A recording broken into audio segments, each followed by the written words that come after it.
Yo, what the fuck? Can you hear me now?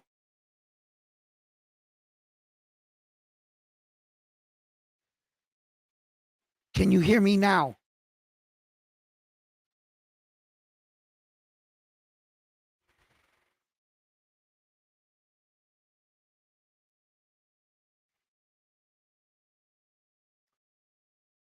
Wow. Fucking system, bro.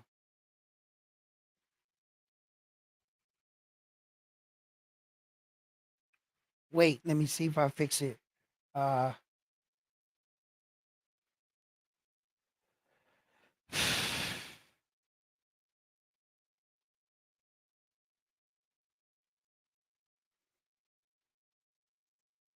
all right.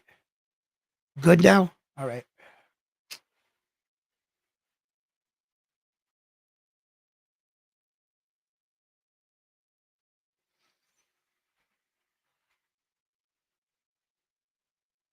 USA. USA. USA.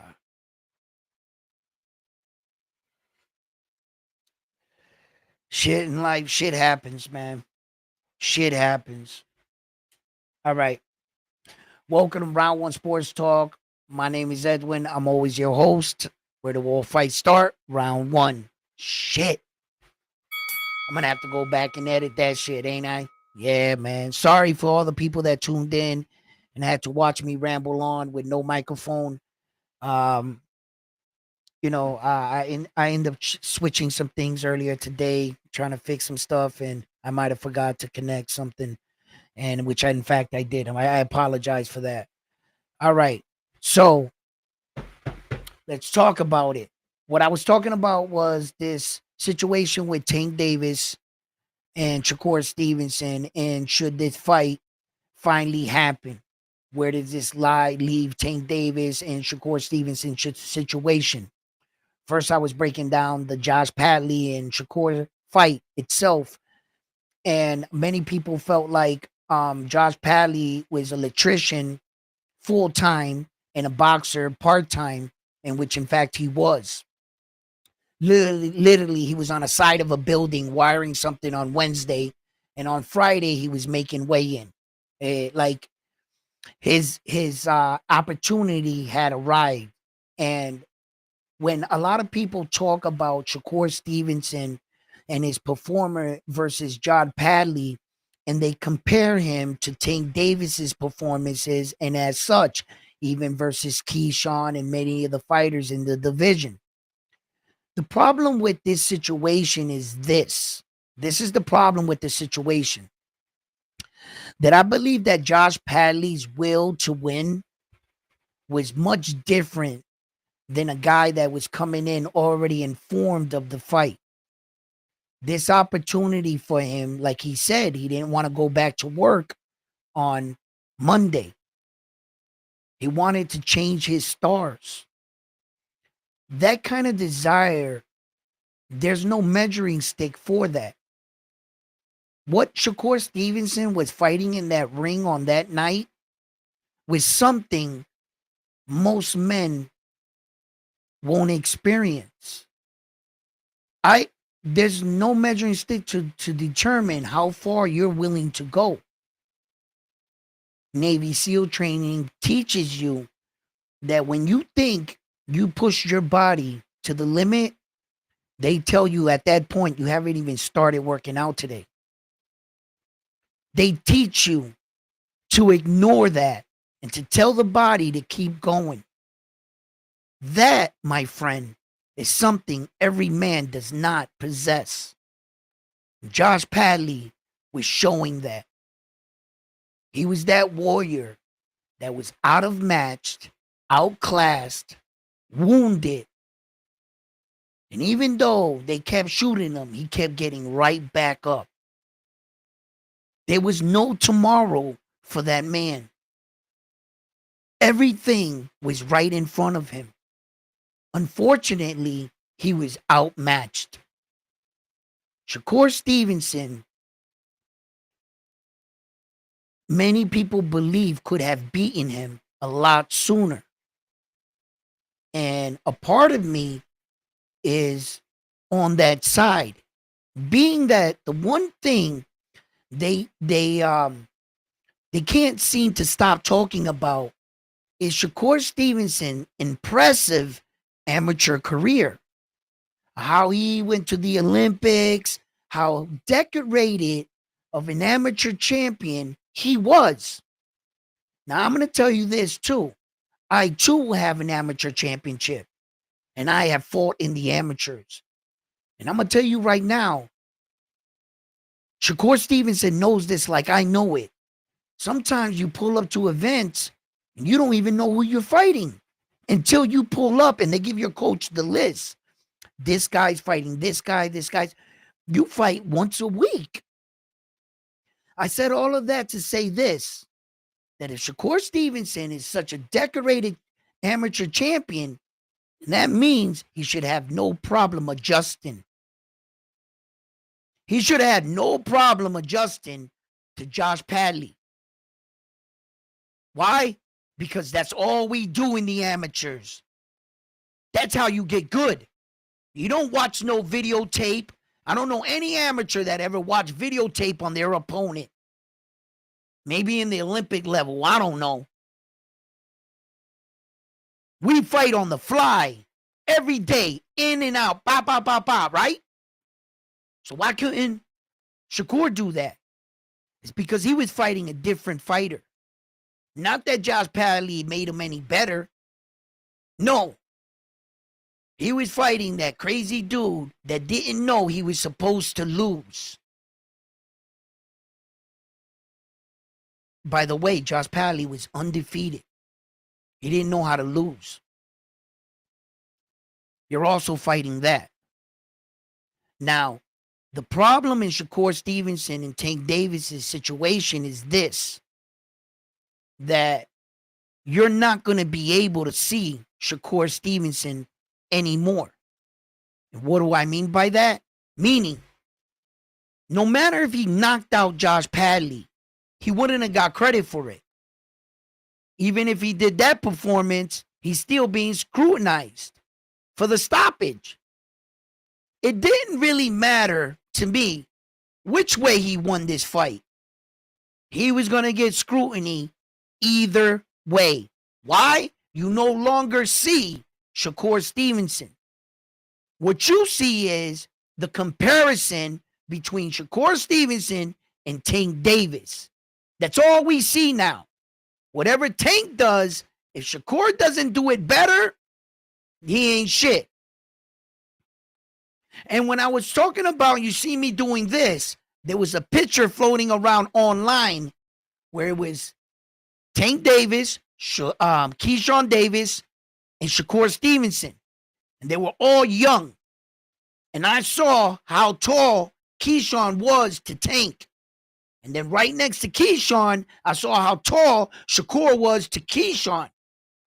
So you mean to tell me that Tank Davis is this much smaller in real life to Shakur? All Shakur is doing is cutting weight and staying at 135, where fighters like Tank Davis is maxed out at. Tank Davis is a real 135 pounder. And what he's saying is, why do all these big dudes want to come down and just fight me? You know why? Because he doesn't have the punching power to go up to 140. Shakur. He can't go to 140 with that punching power. So big guys like him are forced to cut a lot of weight to go in divisions to fight smaller guys so that they can become world champion. Shakur Stevenson's 27 years old. He's still young enough to be cutting weight like that. He just doesn't possess the punching power to move up. And where at some point, skills won't just award you the victory. And that's what I believe is really going on here. As far as the situation, does Tank Davis need Shakur? You're goddamn right. And that's where he put himself. Tank Davis, we cannot allow him to keep ducking by all these fights and us going down that road, whether or not Tank Davis needs Shakur or Shakur needs Tank to solidify their careers. They need each other. Shakur needs Tank's name on his resume, just like Tank needs Shakur's name on his resume. What is Tank Shakur got? Jaleel Hackett? What's he got for fighters? Aluminium?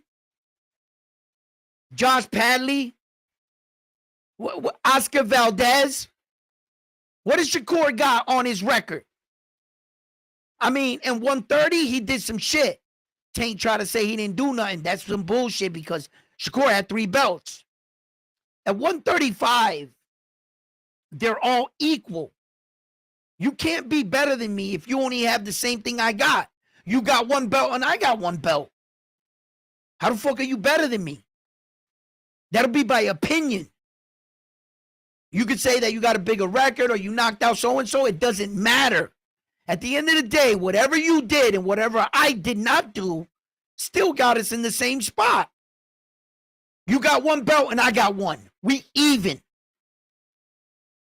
So as far as that shit go, oh, I think Tank better. I think, who gives a fuck? At this point, I just want to see the fight.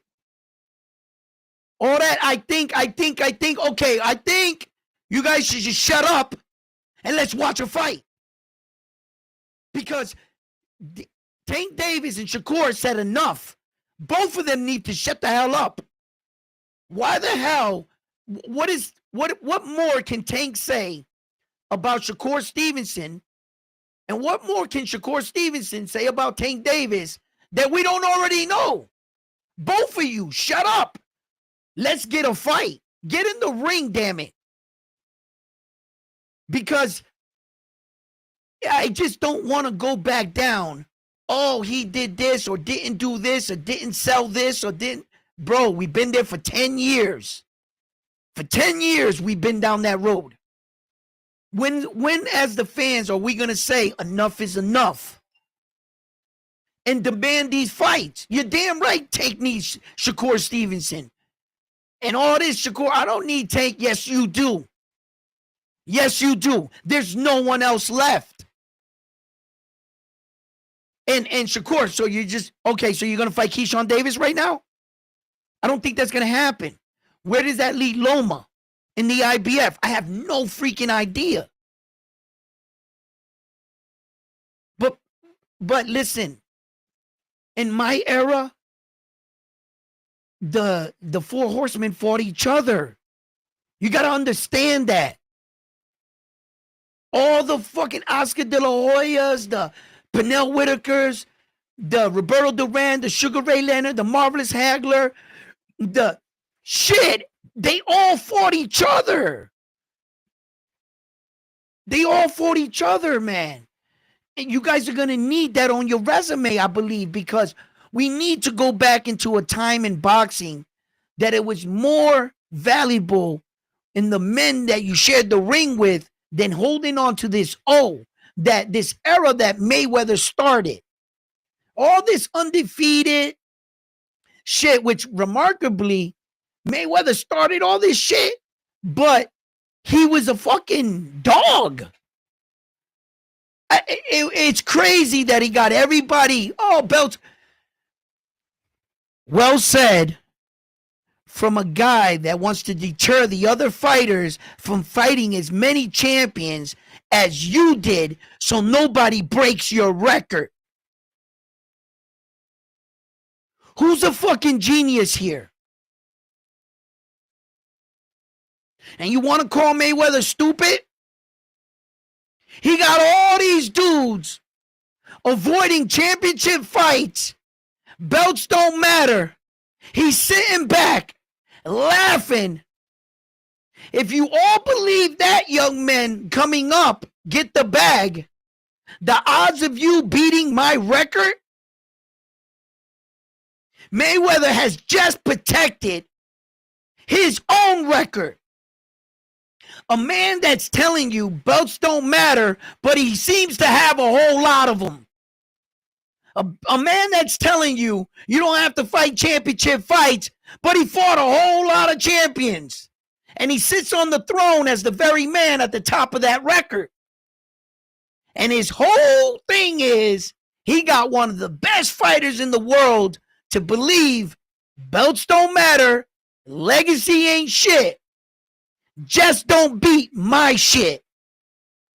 And Floyd Mayweather will stay on top because the kids coming up won't think that it's cool to fight all these champions. Floyd is a fucking genius.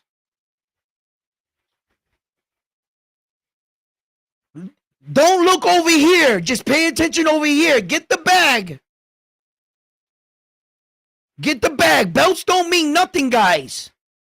But I fought the most champions in history. It don't mean nothing. He just got a whole bunch of them. In fact, out of all the WBC antique belts, which we saw one on full display, it was blue at the Arthur, Demetrius Bivol, and it had all like the emblems of the other sanctioning bodies. The most valuable awarded belt in the WBC's boxing history, the most valuable belt ever made by the WBC, in fact, went to who? Floyd Mayweather, the $1 million belt. That belt, it was real gold and all real diamonds. They made that belt. That's the most expensive belt in all of boxing, and it belongs to him. Belts don't matter. Look who's telling you that. The guy that has the most expensive belt in all of boxing, and he can't stop showing it off. There was a point in time you saw Mayweather, he just, every time they interviewed him in his house, he had belts laid out everywhere. They don't matter. Fucking genius. He got these guys not going to break his records, not pushing themselves, he got them all fooled. So then here's Tank Davis in his situation. What are we going to get? More shit talking? More stalling? No fight? We've seen this situation before, that the fighter that has a fight scheduled, the guy he's talking about fought first. They quickly asked what he thought, his opinion on their fight. And the next week, following week or so, or maybe 2 weeks out, he's going to fight. We've seen this happen. We saw Shakur Stevenson criticize other fighters leading into his fight, and then he did that. Then other fighters criticize him, and they fight. What's going to happen after March 1st? Which way does Tank Davis's career? Does he still want to go to school? Is he still talking about retirement? And all this thing about Shakur Stevenson saying, oh, I don't need Tank. Yeah, you do. 100% you need him. 100% Tank needs you. And all this thing about ticket sales and all that other thing, you got to stop that mentality. You see, what these boxers, what Floyd did, is he's making them think about the bag first with every fight. Floyd's not talking about the struggle it took to get there. He leaves that part out. Floyd doesn't tell the young men and women coming up that deal he signed with 12 fights with Top Rank. He doesn't talk about that, how he had to pay his way out. He doesn't have to talk about how he was already clearly the A side, and a lot of his fights to make himself, he allowed the other guy to be the A side, like Oscar De La Hoya. He doesn't talk about that. He doesn't talk about all the sacrifices and all the money he had to leave on the table to get in position to be the man he is. The only thing he's showing these kids is try to get the biggest bag now. And he's got these kids not jumping over, not putting in the work. That's why it's not sustainable. That's why Tank Davis right now is lost. He feels like $1 million fighter, but for some reason, now that Showtime left and all this, now he's sitting there going, and he can't sustain it. You think Tank Davis is getting $30 million, $20 million for fighting Lamont Roach? His paychecks has been going down ever since Ryan Garcia. He can't sustain it because Mayweather, Tank is missing a lot of elements on the road to get there. It's not sustainable. Mayweather got all these dudes fooled, man. He really did. And I think he's protecting his records on the top of the throne. You know, you catch them young. Convince them young that belts don't mean nothing. They go half their career without achieving shit. He'll never catch you. Mayweather is smart, man. And it's a dirty business, a dirty sport. Mayweather loves walking into the room and being called champ, if not the greatest to ever do it. In order for him to stay there, he has to keep his records. This persona that some of these guys say, records are meant to be broken, and I'm glad to see somebody breaking my record. Bullshit. You think Joe Montana was sitting there watching Tom Brady be tied with him 4-4 and watching Tom Brady in the Super Bowl to try to win his 5th? You think he was cheering him on? Inside? Hell no. He wanted them dudes to stop him. Because as soon as he took that 5th, he knew it was over, Joe. The world knew it. We try to hang on to it because we love Joe. We like, nah, Tom needs one more. He needs 6. Like he had to outdo Joe. Like that was our excuse. Because we love Joe so much. When we knew it was over once he broke his record. That moment, it's official. You're out of the record books. You're like in second, or you'll just keep dropping, right? Unless you beat him, he's there to stay. Yeah. What's up, Secret Dancer? What's up, Armando? We just have to accept who Shakur is. Yes. That's the only way you're going to see him. You guys can't see him no more for the fighter he is. Because all you're doing is comparing him. You're never going to get to see him again. You know, what he's doing, his style of fighting, that's him. Ironically, after the fight, he was honest. What he described of how he fought, that's the Shakur Stevenson. Shakur Stevenson is not a power puncher, but they want to advertise him as such. He's not a knockout artist. And they're like, oh, you're going to go to Shakur Stevenson fight, you're going to go to sleep, and people are going to leave.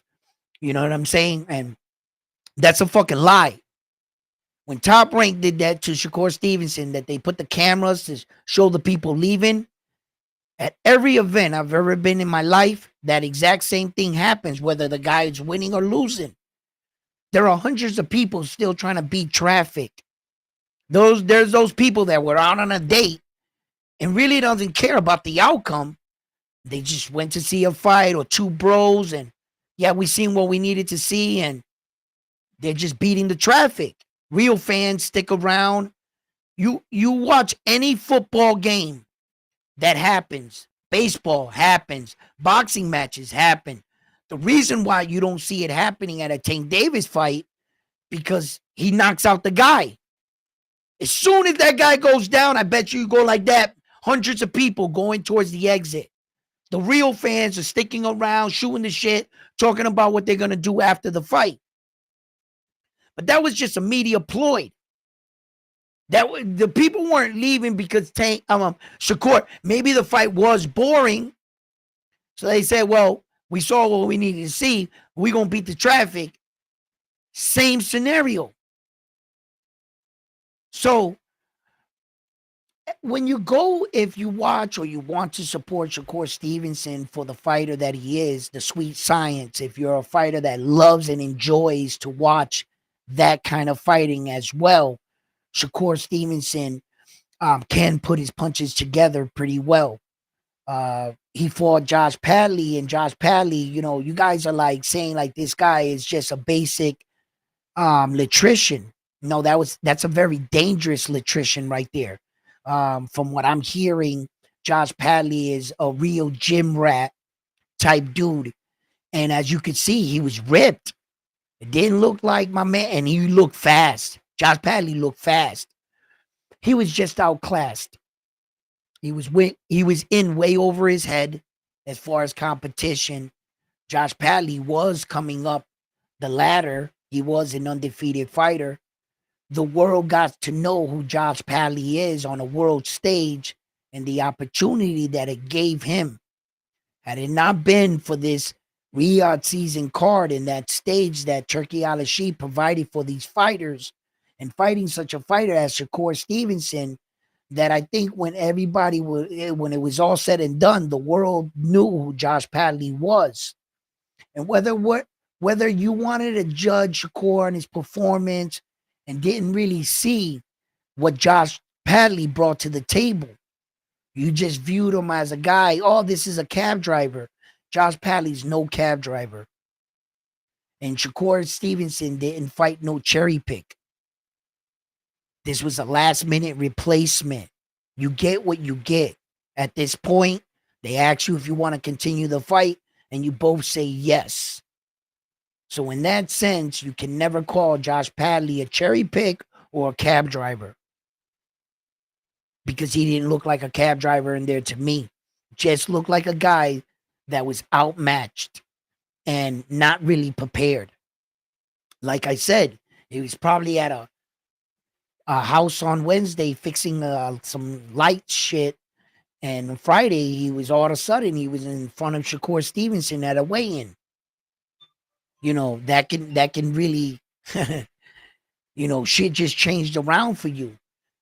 And the desire not to want to go back to work on Monday, that motivation to try to steal the night for you and your family, what that can do for your family name if an opportunity was given to you. What if you were called yourself on Wednesday and they gave you 4 months to prepare? Not 4 days, 4 months, a full training camp. And the thing was, we'll give you $500,000 if you take the fight. But if you win, we'll give you 1.7.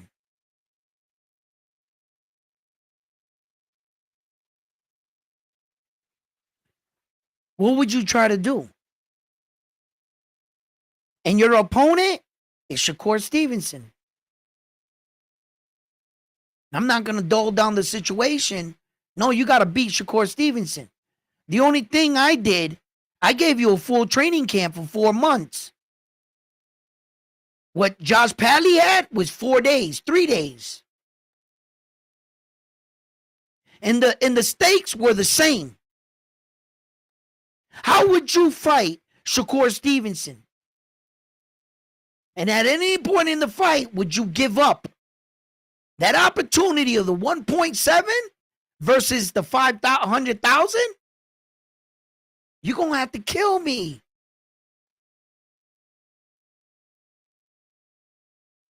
I'm going to fight like there's no tomorrow. Like if you got guns to my kids. Like if you got a knife around my wife's neck. I can't lose right now. And I'm getting my ass whooped. What do you do? What do you do? And then the next day, you took that massive ass whooping and your heart was on full display as a warrior, and you get up and you know what you read? They called you a cherry pick, a cab driver. Why were you in there? For all your efforts and for that ass whooping you endured and for all the desire you had in your heart to win, the boxing world the next day called you a electrician.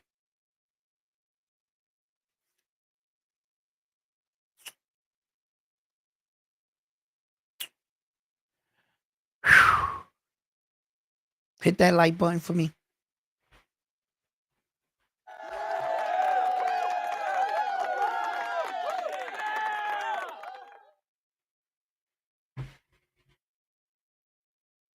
Fucking nutrition, huh?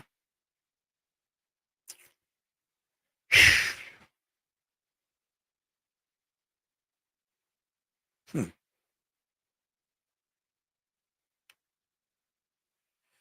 Boxing can be cruel sometimes.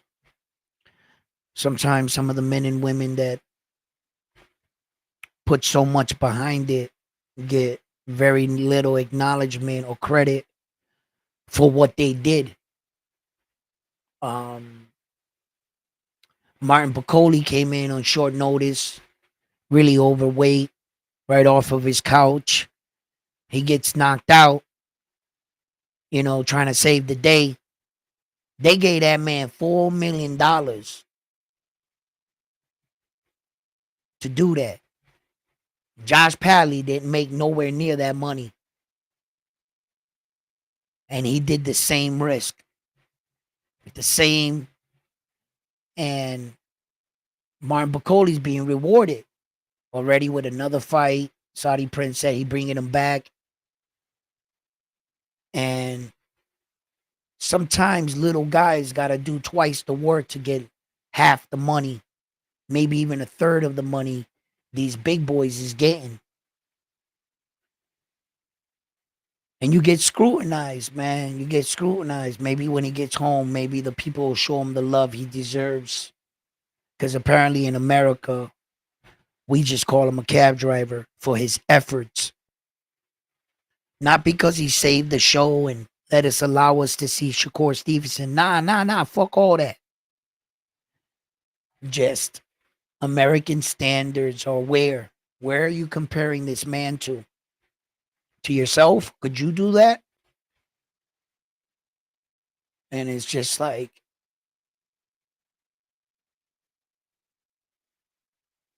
and that's why I think that we have to hold Tank Davis and Shakur accountable. Because if you're not giving men like Josh Padley and Martin Piccoli their credit, well then damn, where do you put credit? Where do you lie the feet?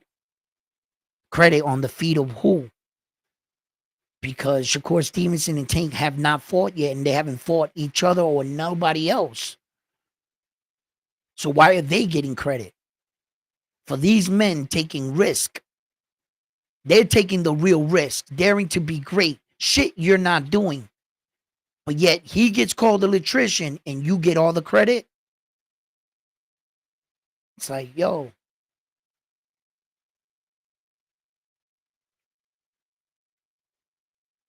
You saw Bukoli got 600K. That's uh, Turkey Ali Sheik himself. I'm subscribed to Ring Magazine. Tweeted out Secret Dance Move. He was paid upwards of the 4 million and that he wants Martin Piccoli back. He tweeted, Turkey Ali Sheik tweeted this himself. I'm going to by what Turkey, I'm not going by what no reporter, no estimation. I don't know if that was a purse thing and Turkey hit him with something on the side. I didn't go that far. I just read his tweet. That's what he said. Then I'm more inclined to believe Turkey. That's what he said he paid Martin Piccoli. I don't know where you get the 600K. I'm going to go with Turkey.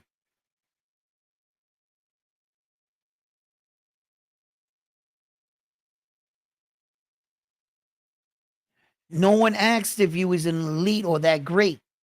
He was considered the boogeyman at the heavyweight division, Secret Dancer. Now you're taking this, you're moving the goalposts. The fact that Martin Piccoli's name, the presence that he had at what other better heavyweight would you have gotten in 2 days' notice that could save the card and replace the level of opponent that withdrew and Dubois? What fighter could you have gotten in 2 days' notice that a fighter would have accepted the fight knowing they probably was going to lose? So that's going to hurt your record. You would have had to pay him handsomely to save that heavyweight fight. Mind you, as of right then and there, Joe Parker's team and himself were not getting paid. They didn't fight. His entire training staff, Joe Parker's going to have to come out of pocket. At least to give them some money so they didn't waste their time. And you got to fucking pay the expense trip over here.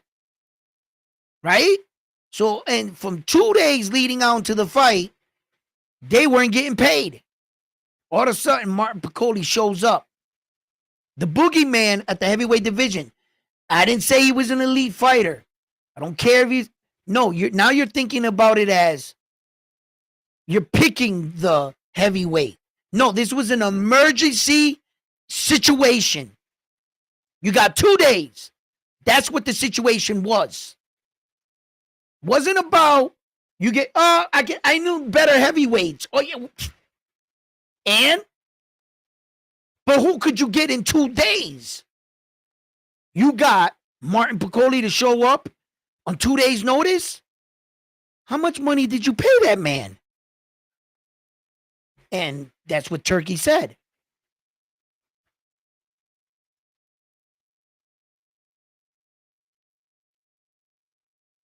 There was plenty of opponents, but they wouldn't take the fight. Not on 2 days' notice. What coach is going to advise his fighter to take the fight on 2 days' notice, knowing he just ate a rack of fucking barbecue chicken in the backyard with you, and you guys haven't even started your training for the Jagbai fight, which was scheduled in May. You seen how fat and out of shape Martin Piccoli was? There was no opponent. You may think in your head you can name out several opponents. But I want you to ask yourself this one question. How many of them you think would have really took the fight? And what name secret dance move, please share with us, would have been a better opponent in 2 days' notice for Joe Parker? Go. Since you're not satisfied with the opponent they picked, you obviously have a better one on 2 days' notice. Let me see it in the chat. What heavyweight you were coming that's better named than Martin Piccoli? And go.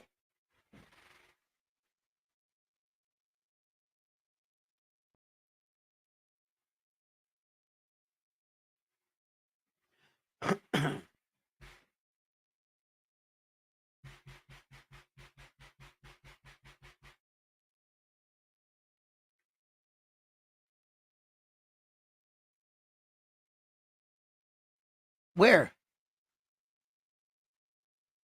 Yes. Okay, wait a minute. Where did you name them? That way I could be a dummy. There was plenty of opponents who were actually in training for the fight. There was opponents like David.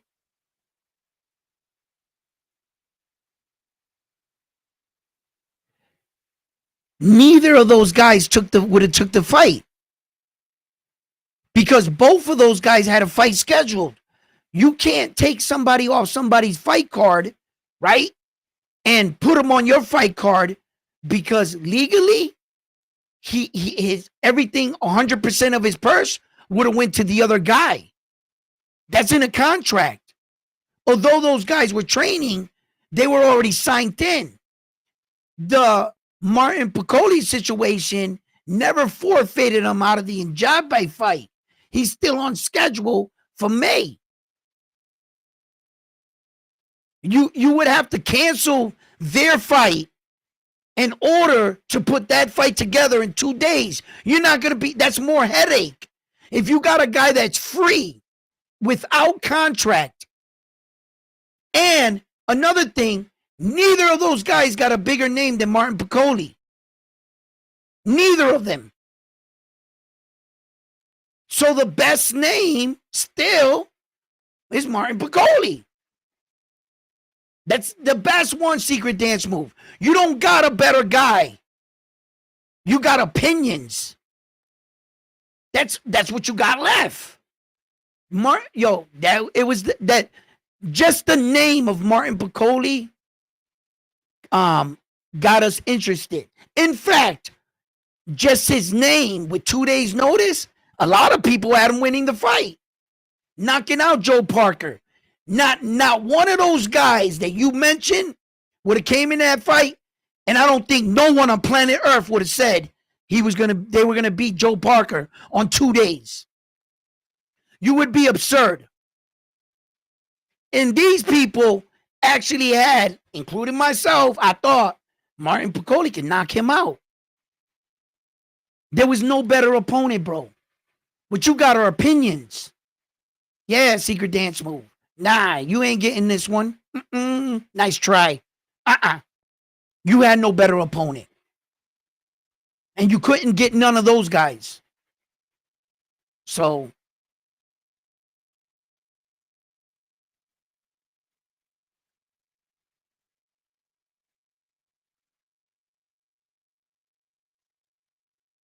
Secret Dance Move. You're out? No, you're not. You're going to stay right there. You know why? Because you like arguing with me. Listen, buddy. These guys you're talking about, they just don't have a bigger name than Martin Piccoli, and they weren't on a roll. You can't sit here and convince me that, okay, maybe there was one or two opponents that Turkey, had a list to look over. Turkey, you're 100% right, chose Martin Piccoli. Why? It was the right choice to make. To keep the card big, just like Shakur Stevenson's situation. That was a last-minute replacement. Martin Piccoli's situation was even shorter. They got Shakur Stevenson's replacement in 3 days' notice, and then the fight, right? And the Joe Parker situation, they got Martin Piccoli in 2 days' notice. Because remember, Floyd Schofield pulled out first, and then Dubois reported to be sick and Joe Parker and the world found out about it when Frank Warren broke the news and said that he's got flu-like symptoms and that we'll let you know if he can proceed in the fight. At that point, Frank Warren and all of them had already started making plans to try to get a big name back in the ring with him. And that's what happened. And 2 days notice anyway, Secret Dance Move. Check this out, right? Why would you want to risk your guys anyway? Even the men that you mentioned. It's not good to go in a match on 2 days notice and everything you did in your life all the way up into that point was to get you in position to fight these big fights, not to take a fucking risk so big that it could pull your career back down. There's no guarantee that any of your guys go out there, and what if they would have got brutally knocked out by Joe Parker? And they go way back down the list, and an opportunity they took on 2 days notice. Had they not been greedy and said, yeah, it's a big opportunity, but those opportunities will come. Soon I'll be fighting on those cards in Riyadh, but the right way. I'll continue my winning streak or my winning ways, and I'll prepare myself right, rather than doing what Martin Piccoli did. Martin Piccoli woke up this morning all over memes. You know how many memes they made of that? Of him getting brutally knocked out? Yeah, he got all the money, went on a shopping spree later. I heard he was buying all this kind of designer shit, right? He was paid well. So I'm gonna tell you right now, that's a risk. The fact that Turkey announced and he put it on Ring Magazine, Martin Piccoli, you have nothing to worry about. I'm inviting you back. And I paid him upwards of $4 million. He said all this on that little tweet thing I read this morning. So Martin Piccoli set. He took that risk. Turkey liked him, went with him. Not everybody Turkey's inviting back. You know, did he say something about Padley? Did he say something about Josh Padley? That he's bringing him back? I think that man got to go back to work. He's going to turn back into a pumpkin. Now, not everybody gets that. And that's what I'm saying. Then you say, oh, he had other opportunities. You know what? I'm glad he probably didn't pick them dudes. Let them dudes materialize right. If Martin Piccoli wanted to be that guy, he just got knocked the fuck out. There's hundreds of memes running on that man. And guess who's not on a meme today? Your boys. They're not on memes. And they're still on course in their career. And now, all they got to do is just work hard, train hard. They'll soon be on those cars if they're good enough. Rather than you saying, oh, yeah, put them on. Why? Why do you got to get there like that? At least Martin Piccoli earned his way as the boogeyman, knocking Big Baby Gerald Anderson. I'm not talking about his skills. Hey, fuck it. It is what it is, right? But he made a name for himself. So, yeah, in that sense, there was no bigger name, bro. No bigger name than Martin Piccoli. You can't convince me that. Nah. Hell no, secret dance move. Nah. But it was a great card, man. Listen, that Ortiz fight, man. That shit send a statement out through the division, 154. And really opened up my eyes to the fact that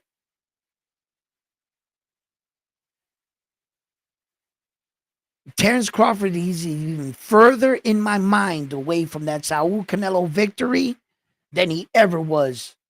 If I thought Terrence had no chance of winning yesterday, before Saturday, then I definitely don't think he can win now. Not with that performance that Ortiz did against Ishmael.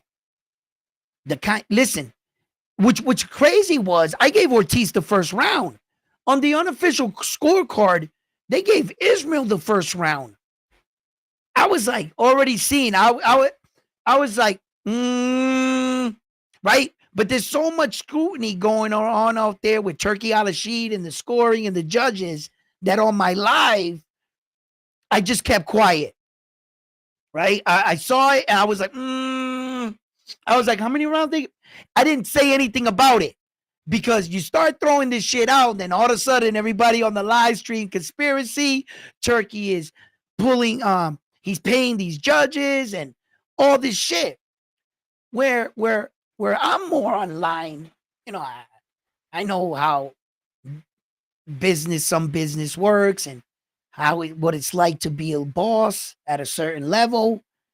But being a boss at a small level, big level, you're still a boss. You understand bullshit. Meaning, if you control the game and all the players, then who the fuck are you betting against? Who are you competing against? This is not a situation where Golden Boy is going up against Top Rank. Turkey Al-Rashid owns both sides. As a matter of fact, he owns everything. He's hosting the event. Why does he have to cheat himself? Why does he need to initiate the winner and the loser? If you wanted to control something like that, go to WWE. You can control everything, and the world knows it, and they're cool, and they still pay all their money. It's okay. But Turkey Al-Sheikh doesn't have to persuade any judges or pay any referee. The best thing in that situation, if you were a boss, trust me when I tell you, just let nature take its course.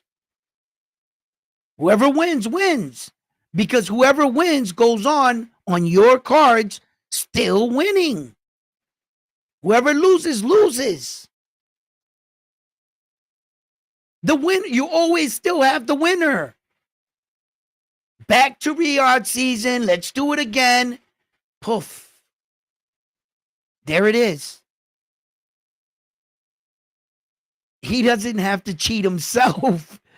And what makes you think that Turkey Al-Sheikh wants to cheat? Who's he gambling against? Who's he? Where does he get money out of this? He's gonna cheat himself? He's not betting against anyone. He controls everything.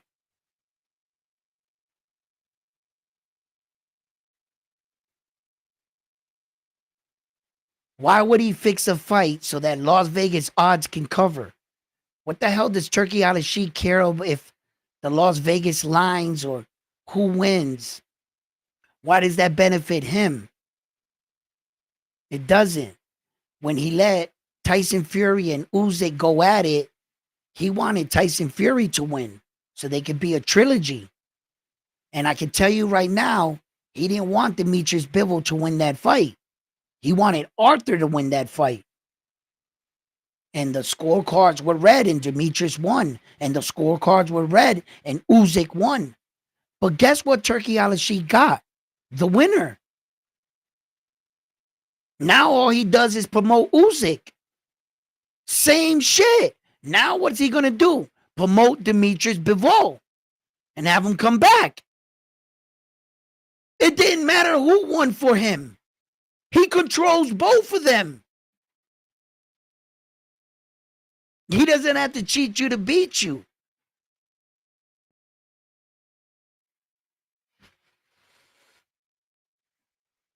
He's got too much money. He ain't doing it for the money. Trust me.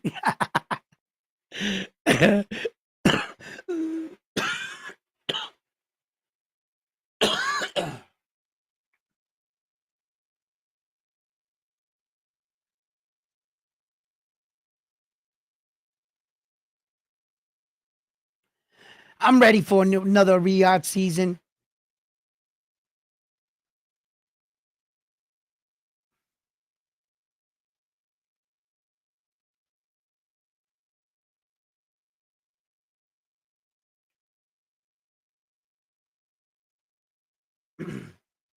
Mr. Miyagi, man, my car loves me. I guess so. Your car loves you.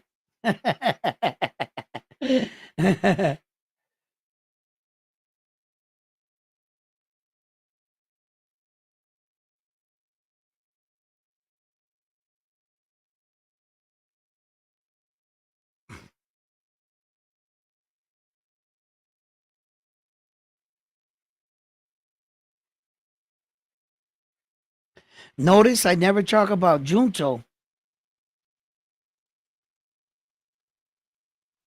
What about Junto's secret dance move? What do you know about Junto? You don't know enough about Junto for me to talk about him for that you would understand. I don't think you know anything about him. What do you know about Junto Nagatoni?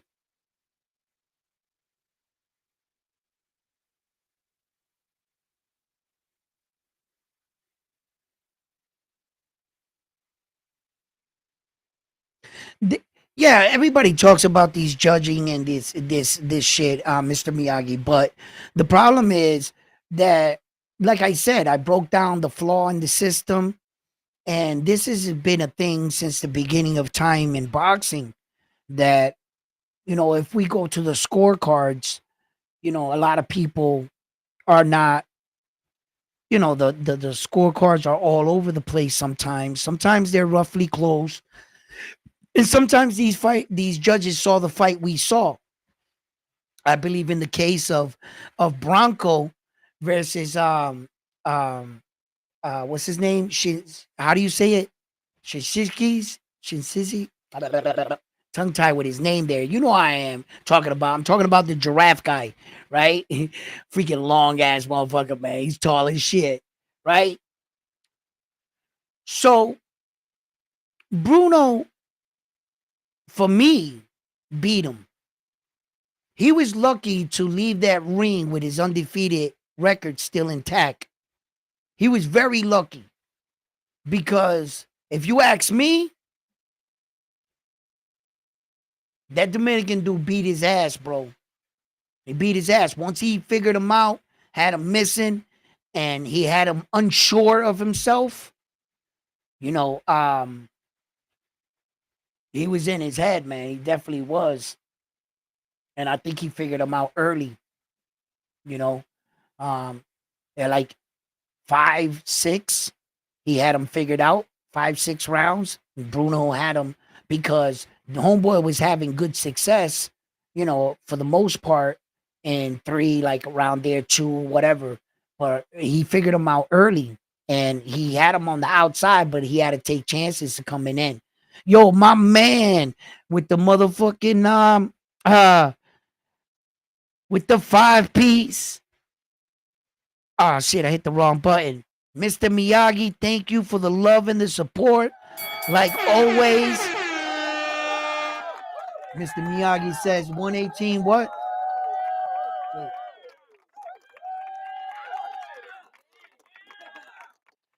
The 118 is heading up and the 126 is going to shake up this year with Luis Nari stopping. Yeah, okay, in the first round at 126.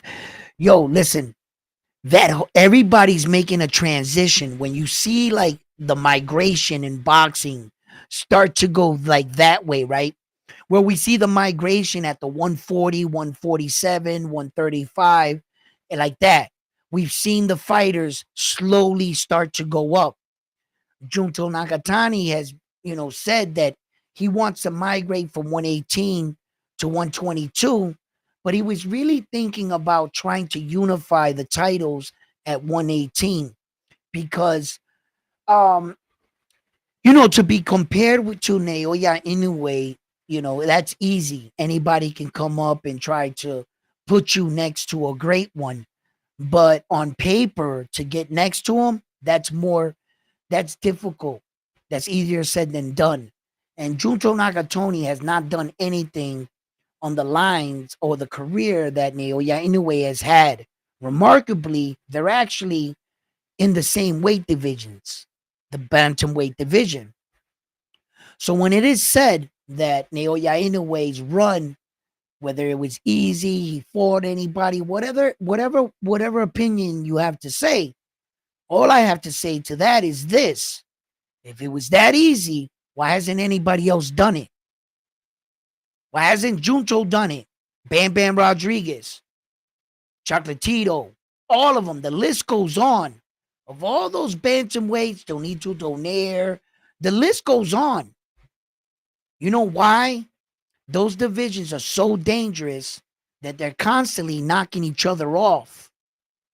That's a gauntlet of fighters down there. That's truly lightning in a bottle. And everybody down there that is in the top 15, they're fucking dangerous. The entire top 15 list and the bantamweight, super, featherweight, whatever division right in there, they're all just lightning fast and strong. You got your John Casamaras and your MJs. They haven't done it. No, none of them. For as good as all those guys are portrayed to be, not one of them have even came in within a fraction of what Naoya Inoue has done. Junto Nakatoni is a good fighter, Japanese fighter. He trains in the West. meaning he trains out here in the United States of America. His training, he lives out here. They've learned that the Japanese fighting style, although good, there was a lot of holes in it.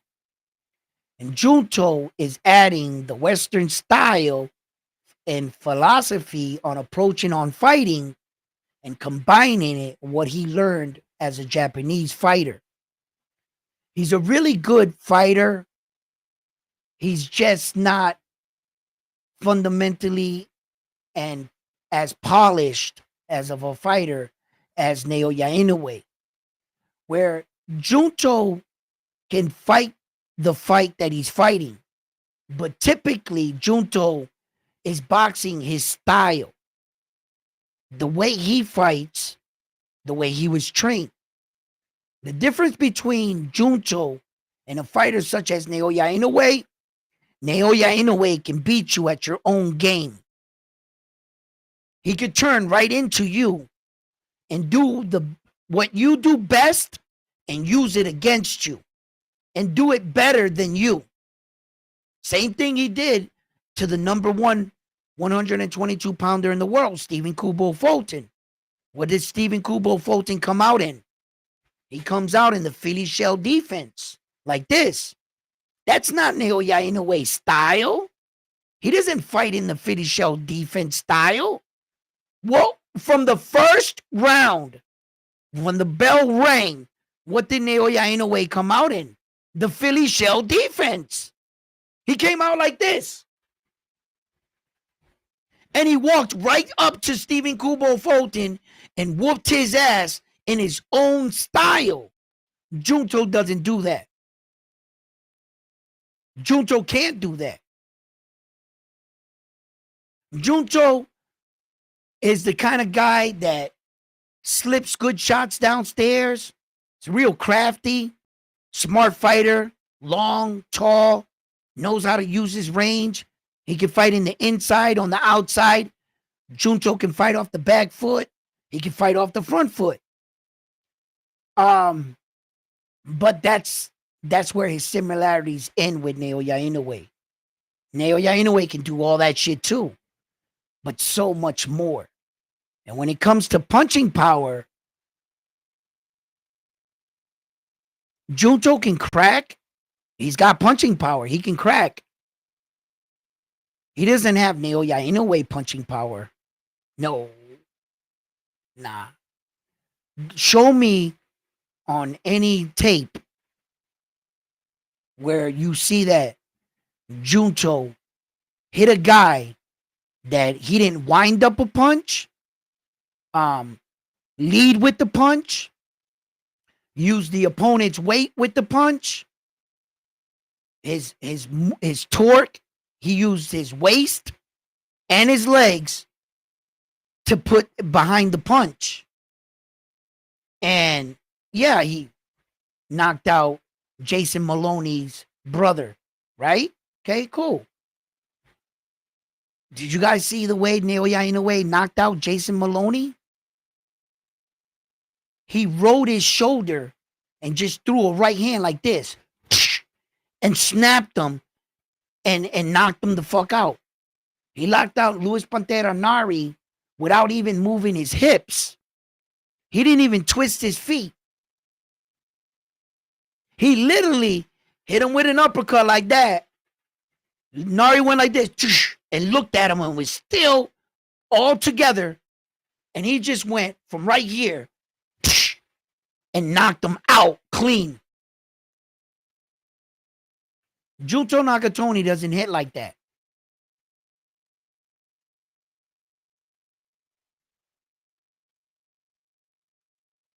I got this pop-up here, and it's not leaving. Anyway, he doesn't hit like that. He has good punching power. Yeah, he has good punching power. He doesn't hit like Naoya Inoue hits. Nah. My man is like, I wonder what it looks like if he has to wind up on a punch.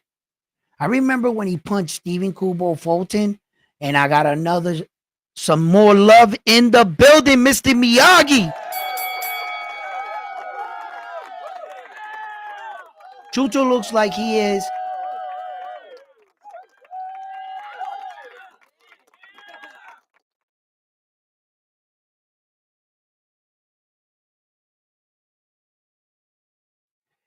Yeah, he that's awesome right there. That he's gonna get him to unify, right?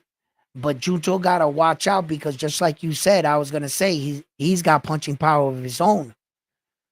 So this super kid, bro, I'm gonna tell you right now, man, you better watch out. That's not an easy fight for Junto at all. So we're gonna talk about that. I'm gonna break that shit down. We can talk about that fight. I should put a little segment together of all these little Japanese dudes, man. These motherfuckers are no joke, man.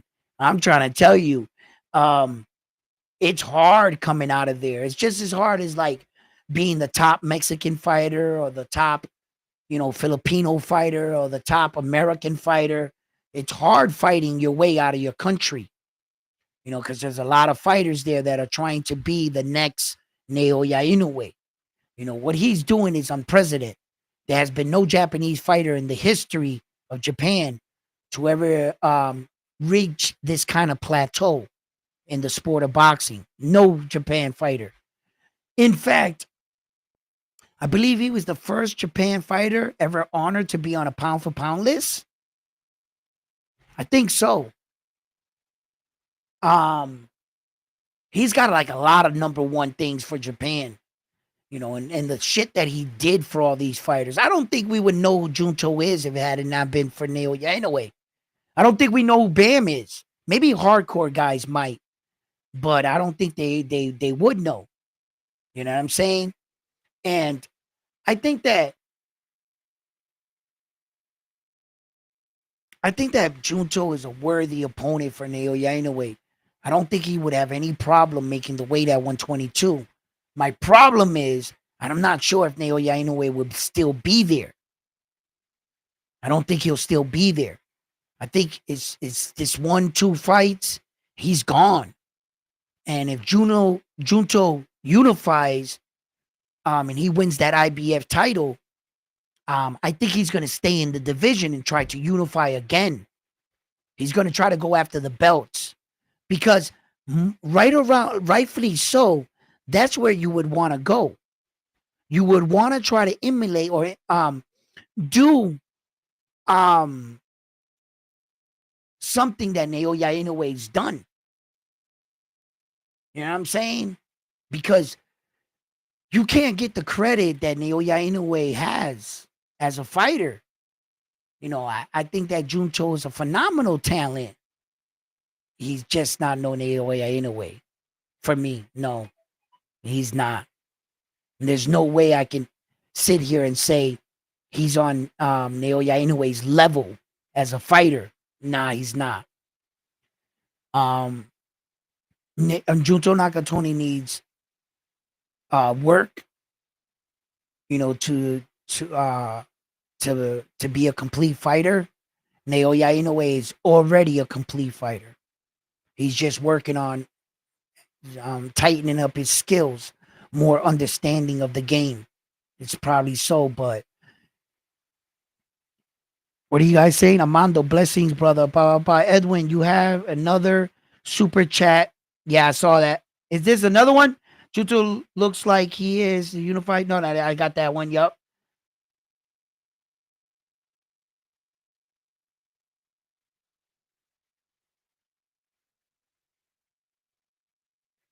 Andy is the one to watch at 140.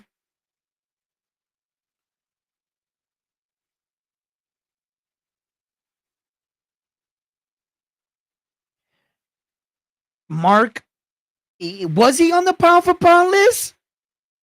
And like okay, like whose pound for pound list was he on? Was he on a top rank ESPN pound for pound list?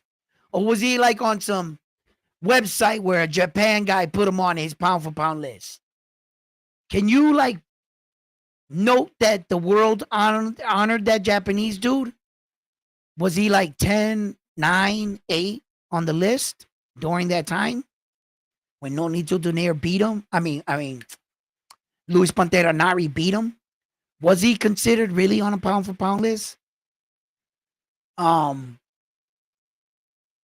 I know that Naoya Inoue is the first undisputed Japanese champion in the world. There was never been an undisputed champion ever in the Japan's history, and he did it not once but twice.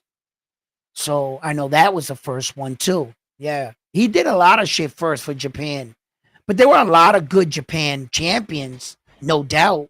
Yeah, there was even champions before him. So they had some good champions, but they just weren't global champions. If you know about them, it's because you know about the bantamweight, or you stumbled upon that maybe in part through Naoya Inoue, or you're out on that side of the world where you're more familiar with those guys, right? But out this way, we wouldn't know that. I didn't know anything. I knew about some Japan fighters, but like the stigma where back in like the 90s and late 80s, the stigma Americans had versus the UK fighters, the United Kingdom fighters, right? The Brits. We always showed them respect to a certain level. As soon as the Brits got to that higher, it was over. We all knew it. They couldn't beat our best. No, they can't. So for years, it went on like that. Dominican Republic has never really had a great champion. They've had a couple champions, but nobody that, you can really say that Santo Domingo is a formative fighting island, or their Dominican fighters are some of the best fighters in the world. You would never say that about them. Never. Until this era where they're just trying to prove themselves, ain't they? But they still have that stigma on them. Whether I want to believe it or not, or publicly come out and say it, which I will, Bronco coming into that fight over the Charisse, right? Everybody had Charisse winning in that fight. Not because Bronco wasn't a good fighter, just because of the stigma of Dominican fighters. Every time they get to that freaking level, they don't. So it was hard to back them. And it was hard to back Japanese fighters. Fucking hard, man. All these other guys. But boxing is evolving, as we're starting to see. And these countries are starting to get some world-class training. And a lot of these Dominican dudes are growing up in cities like New York, and they're not the Dominican that you see that is in Santo Domingo. Although there is a catch-22 with that, unfortunately, you could have a lot of success in the world, so only going to take that one jealous Dominican dude to say, you weren't born on the island. You're not really a Dominican, and here we go again. You know what I'm saying? It happens to every nationality. Every culture does the same shit to their guy when they want to say, oh, well, I was born here type shit, right? So you would have to achieve a lot to like get them to adopt you as their son. I don't know how much it is, how much blood you got to give to your country before they accept you, or what status you got to get, but there's always that guy. He wasn't born here. Yeah. But now boxing's evolving. Now when you think of Japanese fighters, you don't view them as such these like, guys that are going to get into a title fight and get knocked out by Vasily Lomachenko or Triple G. Remember, they used to knock out them Japanese dudes that were on a tear. Takanomi was fighting Triple G when they thought that he was tall. He knocked him right out the ring. God's sake, the man snapped his head back on. He almost fell out the ring. So every time the Japanese fighters got to a certain level, here comes Luis Pantera Nari, knockout, leaving Japan with the belt. And Japan was viewed like that until Naoya Inoue emerged. Until Naoya Inoue emerged, that now Japan is walking around like, what? You know what I mean? Like, I'm like, all right. You know? And I wish that my Puerto Rican fighter was actually a little bit heavier. You know, Oscar Collazo, man, to be up there like in 112, 114, 115, I mean, right? To be in there. And I wish he was in there with them Japan boys, man. Because we want a little get back too. Naoya Inoue beat the brakes off Emmanuel Rodriguez. I haven't forgot about that shit. All right? Right? But Naoya Inoue is truly special. He is special, and I love to see fighters like that. I'm not biased in any way. I don't see skin color. I don't see ethnicity. I just see a human. I see a very skillful human being. I admire skills, dominance. I admire great fighters because I look at them and I'm just like, man, bro, that's what it takes to be a great fighter, huh? You know? And the things they do. So that's how I view my fighters. You know, I'll give them their praises and everything, just like I give Naoya Inoue. I love him as a fighter, but hold on. Yo, what's up? Okay. I can't see the screen. Thank you for telling me. Yeah, my I got a pop-up on the side of my screen right now. I can't get it down. Look, watch, I'll show you with the camera. See that thing that blocks the messages? I can't get this down. Look, I'm clicking on it. It won't come down.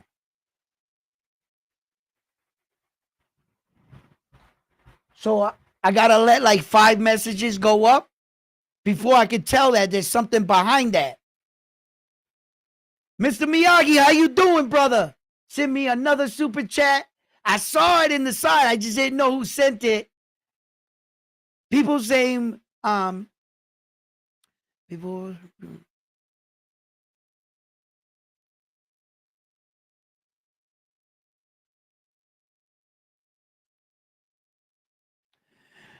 Very good point. Very good point. Very good point. Right? Okay. Omar Narvaez was a champion that Naoya Inoue beat. Just in case anybody doesn't know who he's talking about, right? And Omar Narvaez, right, had a record of 43 fights and 1 loss coming into a fight against Naoya Inoue, right? What made this fight so crazy is that Naoya Inoue was still a kid. He was like all of 20 years old. He started his career at 19. Within a calendar year of starting his career, Naoya Inoue, within a year of starting his career, he was already a champion. He only had 5 fights. 5 fights. Coming into his 6th professional fight, he fought for his first world championship. And when he fought him, he had only lost to the Hall of Fame, which soon would be a Hall of Fame inductee, in the Flash, Nonito Donaire. So for a kid coming up to fight you, with what do you have with Omar Narvaez? Where he had like 8 fights. 8 fights? Okay, here's the conversation, guys. Just think about the situation. Bring, you're Omar Narvaez. I'm Omar Narvaez. This is my agent, management calling me for my next fight. Hey, what's up, buddy? Yeah. Who do you got for me? A kid with 7 fights. A Japanese kid. What's his name? Naoya Inoue, the monster. Let me see his picture. Bro, I have been a champion for over 10 years. I haven't been defeated, ever knocked out in my career. One of the greatest fighters, 4-division world champion, Nonito Donaire, could not knock me out. You mean to disrespect me with a kid that has 7 fights? He has 7 fights. He hasn't been a professional for over 2 years. You want me to beat up this kid? Fine, sign the fight.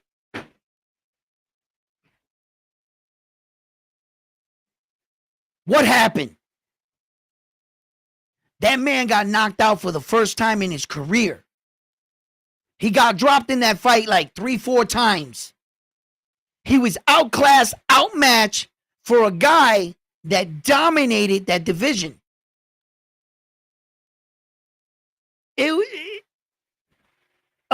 My man had 7. Like what? Hold on, let me make sure because I know Naoya Inoue pretty well, his record pretty well, but you know what? I'll just make sure that we don't make any mistakes here.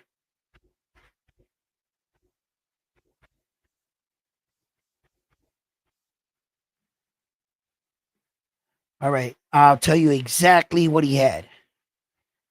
Okay, when he fought Omar Narvaez,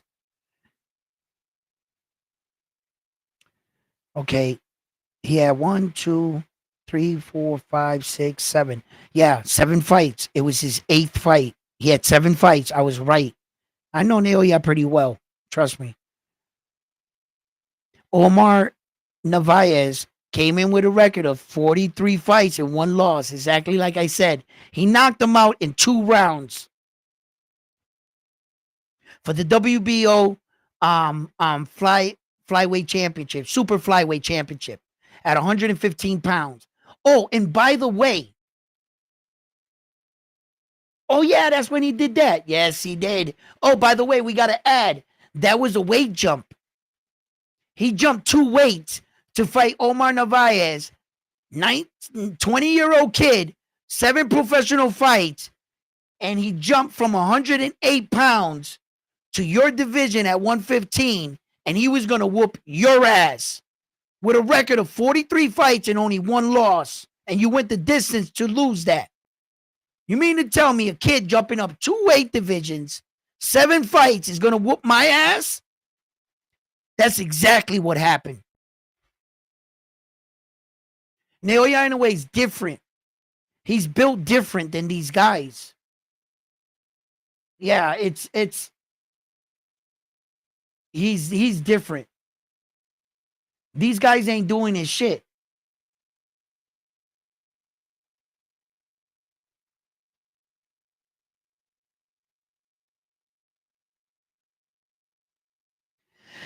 Ricky Phoenix says, Rich Phoenix, that's how bad my eyes are.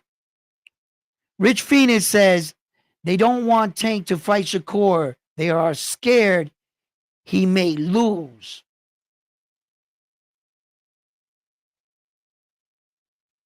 All right, check this out. At this point, they've already exhausted all resources, Tank and Shakur, with both their bullshit and antics. We as fans, we need to keep these guys accountable and push them into the fight. Like I said on my show earlier, I didn't want to go down the lines that we were going to argue headlines. The what if, you know what I mean? Like you telling me, oh, he don't want him to fight him because he's afraid to lose. Who cares anymore about that? They need to fight each other. That's it. We don't want no more excuses. We want to see the fight. And if Tank and Shakur can't get this shit together, man, it's just gonna be another case where the fans were just like, we don't care who Tank fights. We just want to see him fight. And you're just gonna get some more Lamont Roach fights. And somewhere in Tank's little head, he thinks that fighting Lamont Roach, that's a champion at 130, is going to give him validation at fighting a champion at 135 in his head. And I'm here to tell you right now that that's not so. You know what I mean? Because he shouldn't be awarded championship status at 135 for fighting a guy that's not in your weight division. Who gives a shit that he's a champion at 130? That should not validate your 135 championship reign at all. But somewhere in Tank Davis's mind, him and his team, I guess, feel that just because he is a champion, that they can sell that to you. And we shouldn't allow that to happen. You know, where does Tank go from here with Shakur? And does Tank Davis cross the street? Because as we all know, the only promotional company, you know, Queensbridge, they're all in with Turkey. The only one still holding out, and it's going to make it look real bad if they finally join forces. It's going to give the impression they had to bend the knee and kiss the ring. And these are men that have egos and pride the size of Manhattan. Al Heyman doesn't like to lose or like to be pushed around or like to be told what to do.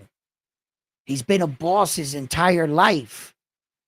And now here comes Turkey Al-Ashi out-bossing him. You don't like that shit, right? So, in a sense of me, says that he's going down with the ship. I don't think it's right that he's taking his fighters with him. You know, what is he going to do with all the rest of the fighters? Turkey already came in, swooped in, and took his number one fighter, the PBCs, which was Canelo Alvarez. Now Canelo's with Turkey. He was just with PBC, and the PBC fighters are starting to see that the ship's going. So where's Tank, the Berlangas of the world, all these guys?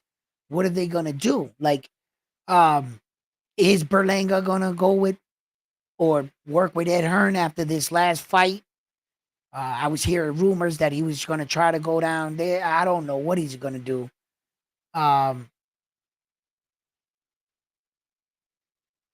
don't know if Ed Hearns is selling him this last fight. I don't know what his situation is.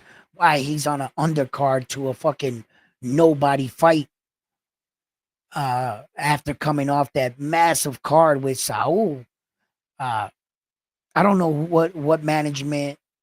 I have no idea, but hopefully Berlanga, you know, it comes out and gives a good account of himself, a good performance. So I'm on the line that Tank needs him, needs Shakur, and they need each other. They definitely need each other. Let me see if I could do this. I'm not too sure if this is going to work. And it did. Oh, wait.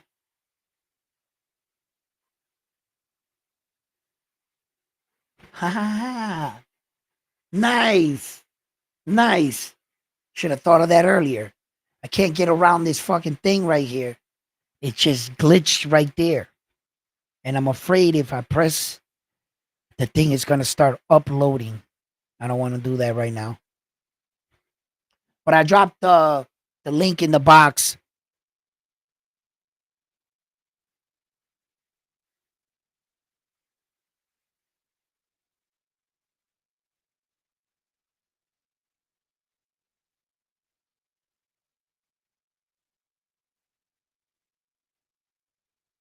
Look, I gotta give Demetrius Bivol his credit.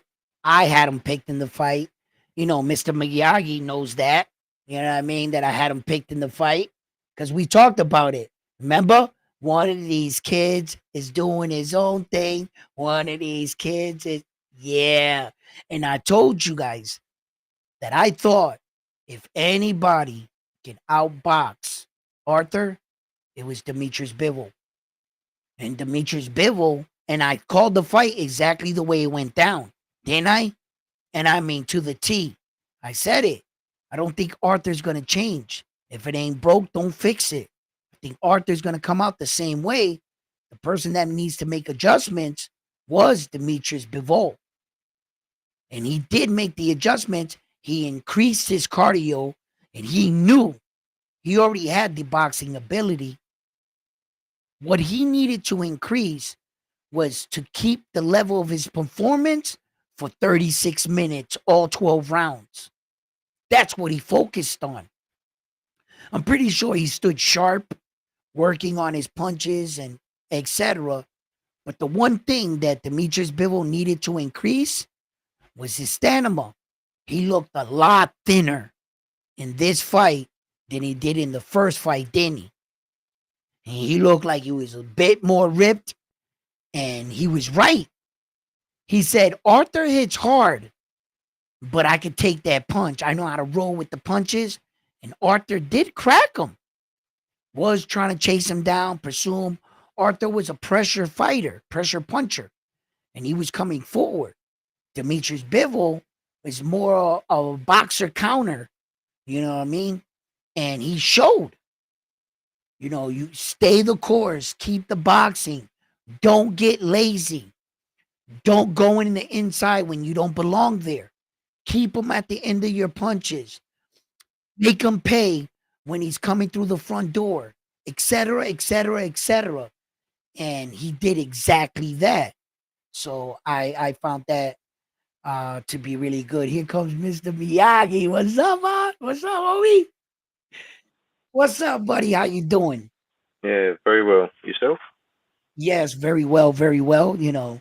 Now that I have come down from my cloud from calling flight, yes. Uh share with us, Mr. Miyagi. Tell me what you think.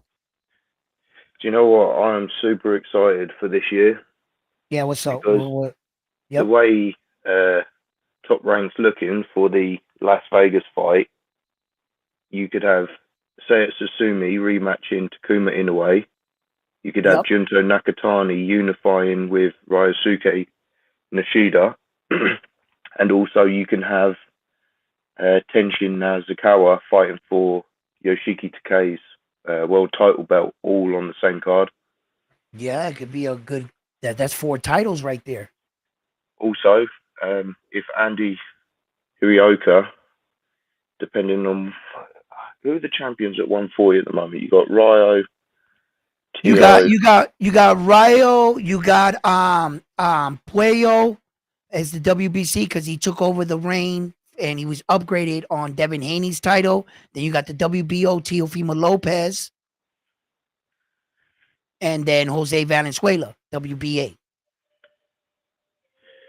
Because I was thinking maybe they could get Andy Hirioka in a title fight on that undercard as well.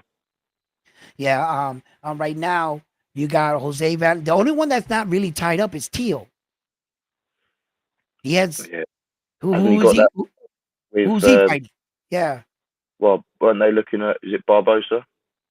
Well, they were looking at everybody for Teo, but I no longer believe it. They were looking at Subriel. Teo was naming this guy, yelling this guy, and now all of a sudden it's Barboza out of the Jack Catterall fight that he lost for some interim belt to Teo's belt. But Teo still hasn't fought any. Agreed to fight anybody, and the rest of the champions up there, I think it's all tied up because you got Jose Valenzuela coming up this Saturday on the Tank Davis undercard. He's fighting Gary Antoine Russell Jr. on that. He's the co-main event in that fight. So that means that WBA title is going to be tied up for quite some time. Um, does it make the Las Vegas date deadline? And Las Vegas one card is in June, March, April, May, June. Nah, they're not gonna be able to. Jose's out. So Jose's out. The only champion I can think about to make a June card, to put Andy in that the 140 would have been Teofimo Lopez's ass because as we know, Sando Martin and Puello are running it right now, and that belt for the WBC is gonna be held up. So that knocks that out. And as for the IBF at 140, Richard Hitchison just beat Lee Amparo um, in Puerto Rico, and Richard Hitchison is rumored to fight someone else not named Andy. So uh, that leaves pretty much Teofimo Lopez for me. If you want to put him for a title fight, if not a secondary belt, a regular belt, or an interim belt, or maybe a title eliminator type thing, you could put him on Well, the card. I think Andy knocked out Ishmael Barroso, and I Okay. think that was that for the WBA mandatory spot? I'm not 100% sure because Rowley got gifted that win against Barroso, didn't he, Right. It to was become champion? the punches didn't even land. Yo, and oh my god, I don't this. But and then okay, all right, that's okay. So okay, this is how it goes right now, right? From what I'm thinking, right? Although Jack Catterall, um, he's still the number two. There's no number one right now. Andy Barboza is the interim champion of the WBO, right? And then Alfredo Santiago is number three, and Subriel Matias is number four. So for the WBC, Alberto Puello is the champion. Sandro Martin will be going. Dalton Smith is number two. Is Israel Isaac Pitbull Cruz is number three. Lindolfo Diego De Glado, I'm messing up his name. He's number four, and Josh Taylor's number five. WBA, Jose Valenzuela, number one. Andy is number one. I mean, the Jose Valenzuela is the champion. Andy's number one. And then you got Antunian, number two. Um, Smith, number three. Is Isa Pitbull Cruz, number four. Gary Anton Russell's number five. And you don't still have no number one, two for the IBF. There is no number one and two for Richard Hitchison's belt. The number three is Subriel Matias, in which he's coming into a tough fight right now. And in fact, the same night Tank Davis fights March 1st. So Tank Davis card will be kicking off over here, and Subriel Matias is going to be fighting in Puerto Rico over here, separate cards. So just in case anybody wants to tune in to watch the Subriel Matias fight, but doesn't want to miss out on the Tank, whatever, you know. Right. Yeah, I can't really see. I can't really think who else would be on there because it would have been nice to get another because that would be a massive card. You get four world title fights, one's unification, all on the same card. But Right, I just right. say that because Andy trains at Ahashi Gym as well, so he's all part of the same promotional team. He trains in Ohashi Gym in Japan with Naoya Inoue. Yeah, Andy Hirioka. Yeah, Oh yeah, that's on what's up.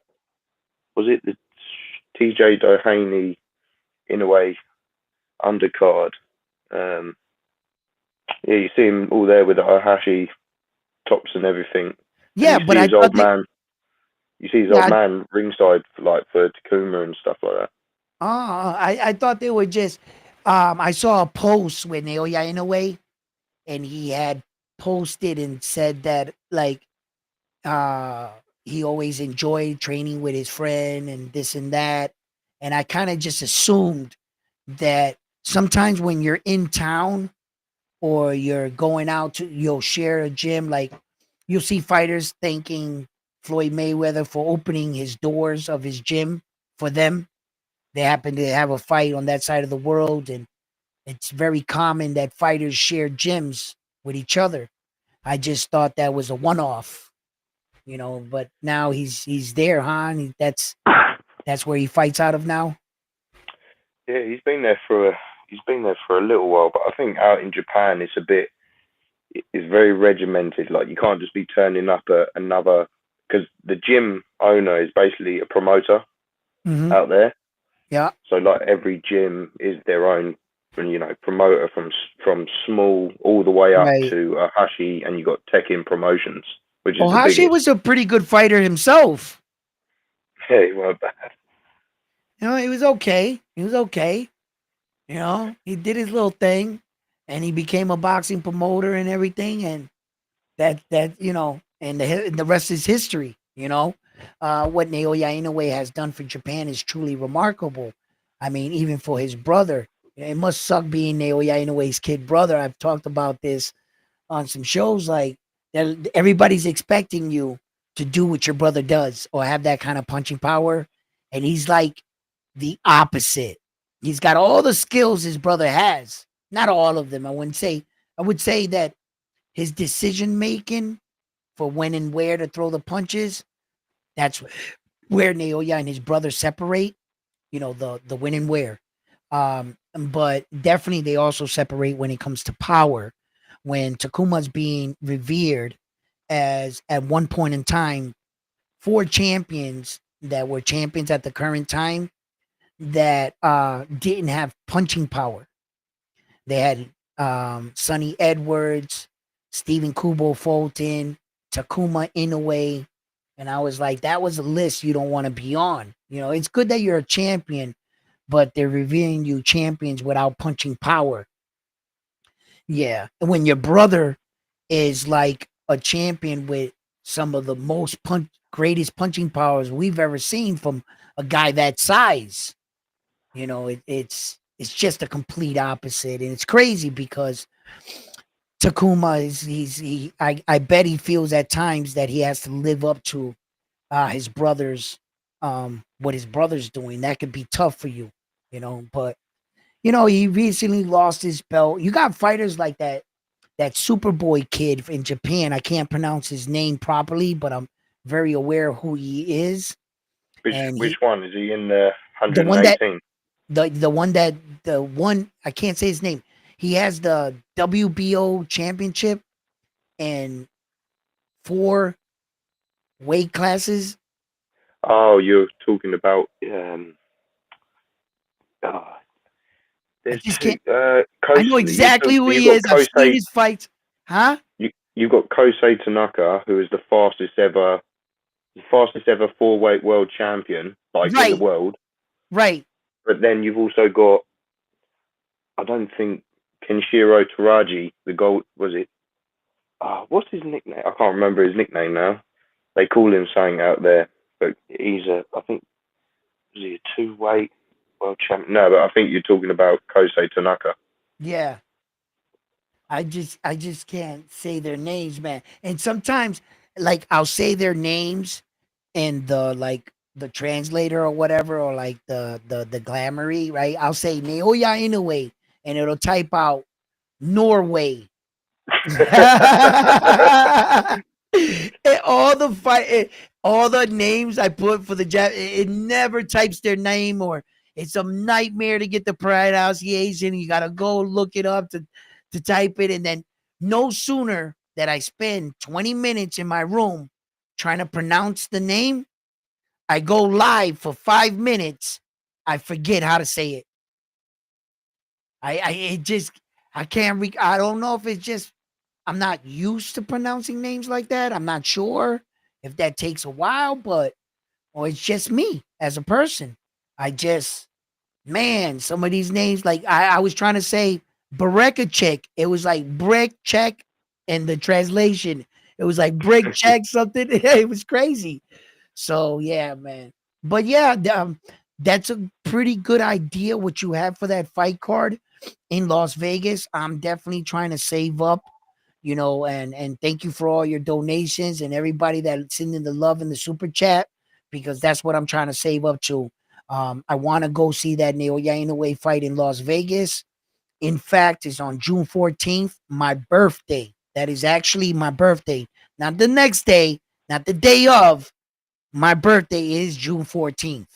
So I really want to get out there and experience Naoya Inoue up close in person because they're like I've experienced a lot of fighters and I've watched several fights and shit, right? But the description that these commentators they got me intrigued. They keep saying, "Yo, did you hear that punch? It sound like a shotgun blast." And did you hear this? And you hear it? I gotta see it to believe it type shit. Like I already believe in the guy. I can see with my own two eyes, but the only thing I haven't done is experience it. So that's something I want to experience because he's around. If you ever get a chance to see some of guys that you consider the best, I would suggest do it. Don't be like me. I still regret it to this day. I never got to see Michael Jordan live. And I was alive and I understood his entire era. But me being ignorant, young, and real competitive stopped me from watching Michael Jordan because I had a couple times to see him. I really did. A couple times I could have went and saw him. But me being a fan of the Lakers, I wasn't a Chicago Bull fan. I was a Magic Johnson and Kareem guy. And I was like, fuck MJ, until you couldn't deny his greatness no more, you know.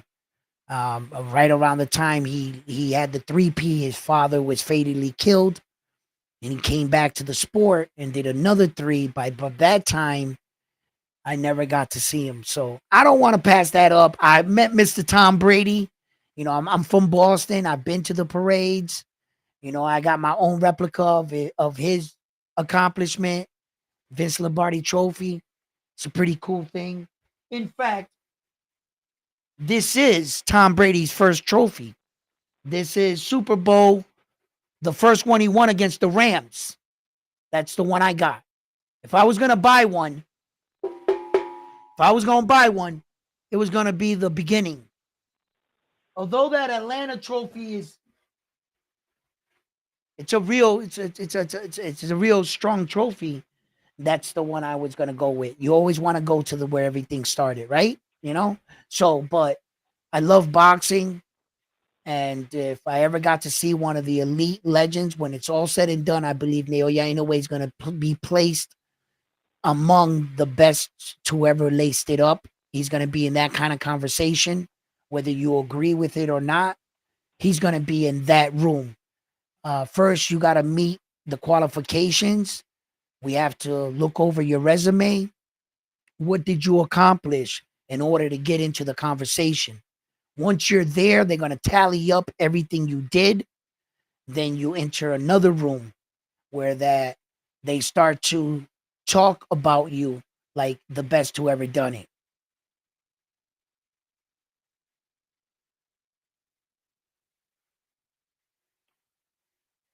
What's up, buddy? Oh shit, the chat thing is going all the way up. Yeah, let me check that out. I still can't move this damn thing. I'm gonna click it. It's not let. Oh, you know what I could do? I could probably do this. What's up? What's it says? Mark says, "Oh, he was." Yeah, and those are the ones, Mark. Those are the guys that were in the picture with Naoya Inoue at that Japanese restaurant that I'm talking about. They were in the restaurant with Naoya Inoue. He posted on his X account, Naoya, thank you. And he was giving them thanks and stuff. So I thought it was something like that. I never really knew that.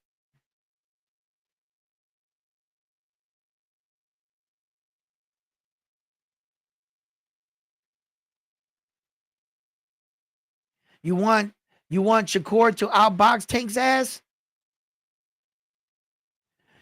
Look, in actuality, that's what could possibly happen. But Shakur's a lot bigger than Tank Davis, bro. I never really realized how much bigger he was. And in fact, he is real big. And I think that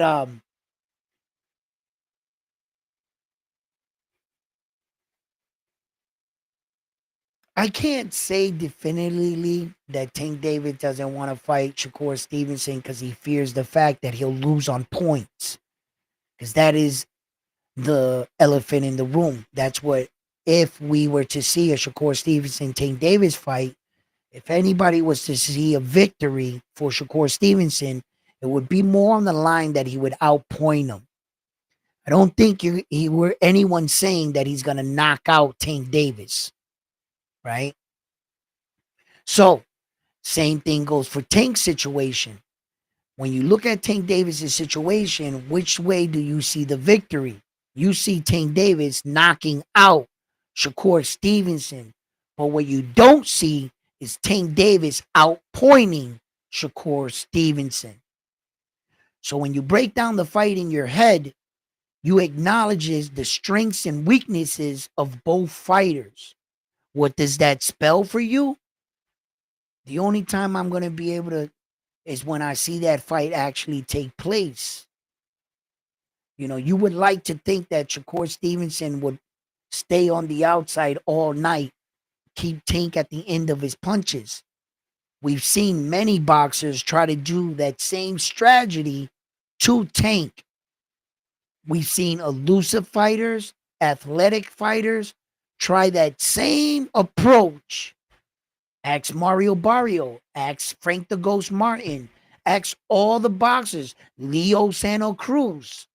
Leo Santa Cruz threw hella punches against Tank Davis, a great boxer in his own right, 3-division world champion. And Leo Santa Cruz couldn't stop Tank Davis. He couldn't get away from that uppercut. So, in that sense, I don't know. Mr. Miyagi, do you see a winner in this fight? You know, how do you see the fight with Tank Davis and Shakur? Is that a fight you want to see? Do you see it happening? What do you think about that fight?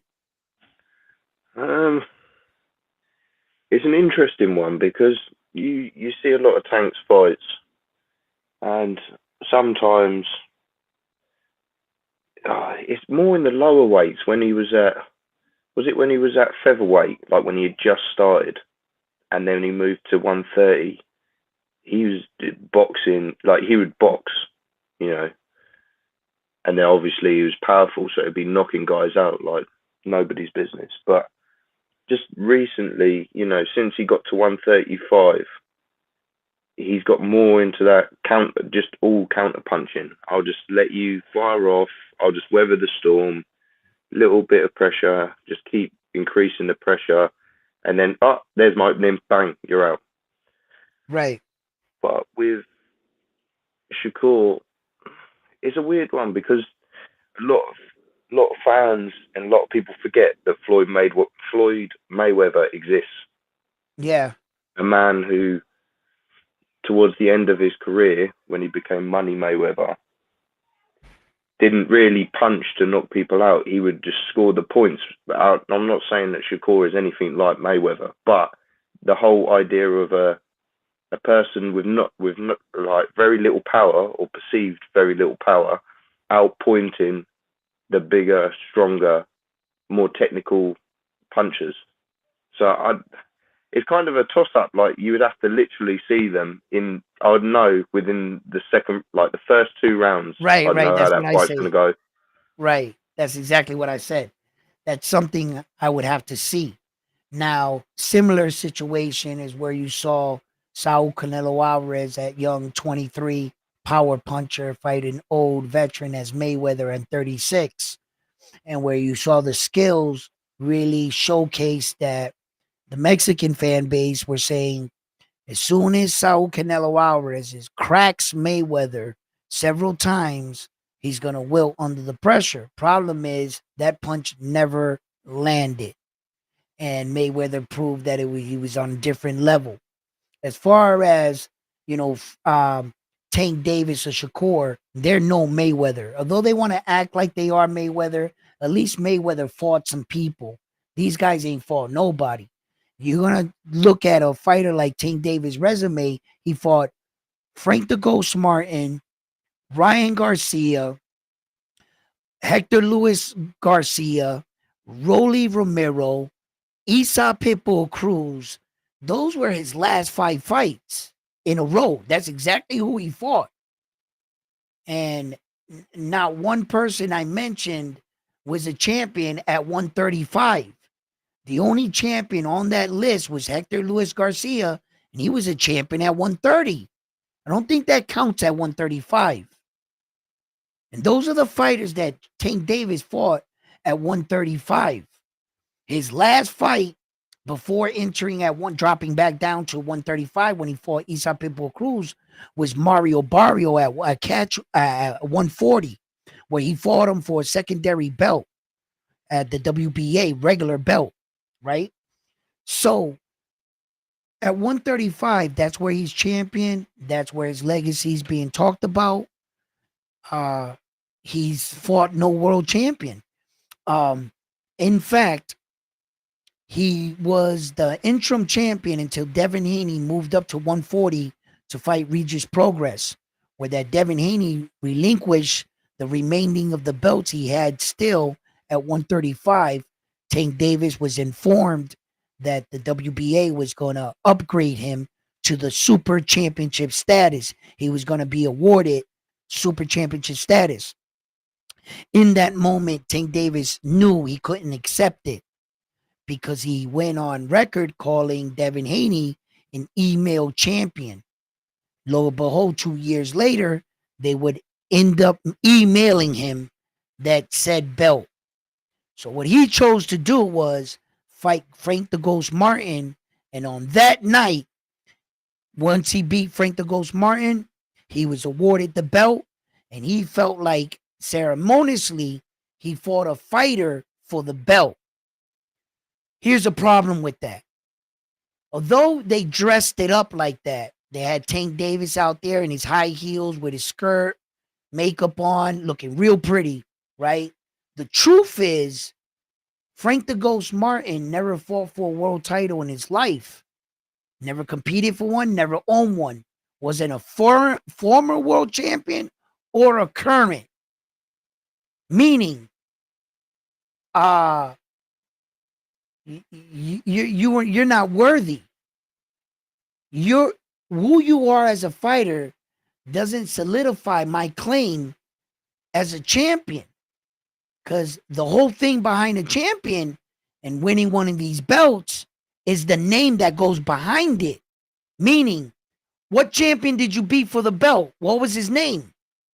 Tank Davis can honestly say, I fought Fax Machine 125 Microsoft 2025 version, because that's the fax machine that sent it to you. That's who you fought. You didn't solidify shit. You can't solidify it with Frank. That's not how that works. By him bringing up Lamont Roach, the champion at 130, how does that give you validation at 135? Do you know what? Edwin? When I watch a lot of Ring IQ and listen to some of the people that come on and they talk about Tank's resume fighting champions at the lower weights. Now, the reason you don't get as much credit, I think, is because they're not standout champions. It's not like if, so say, for instance, if Noah Inoue was at 130, had destroyed everyone in the last two weight divisions, then you would get, oh, I'm pulling up the best, but it's just like I'm pulling up Lamont Roach, like none of these unified champions, no one's standing out. Lamont Roach, he doesn't look dangerous. Yeah, he's a good boxer, but his own fan. The problem is Tank's own fans shit on his opponents, and so when he beats him, why the fuck should we care? Like, look, check this out. Watch this here. Talk is cheap, right? So what do we do here? We can put stuff on the screen because we can share shit, right? Okay. Here's the problem here, right? Check this out. I want you to look at this. This is Mr. Tank Davis right here, right? Okay. Tank Davis has a record of 30 fights, 28 big weights by knockout. He has 138. He has a 93% knockout ratio. He's 5'5", 67 arm reach, and he's 30 years old. Okay. If you were to compare fighters like Tank Davis, and you're trying to say that this man right here is the face of boxing, and he's one of the best boxers we have today, at 135 pounds. Okay. Well, then I say, prove it. This is how you prove it. Men lie, women lie, numbers don't. Right?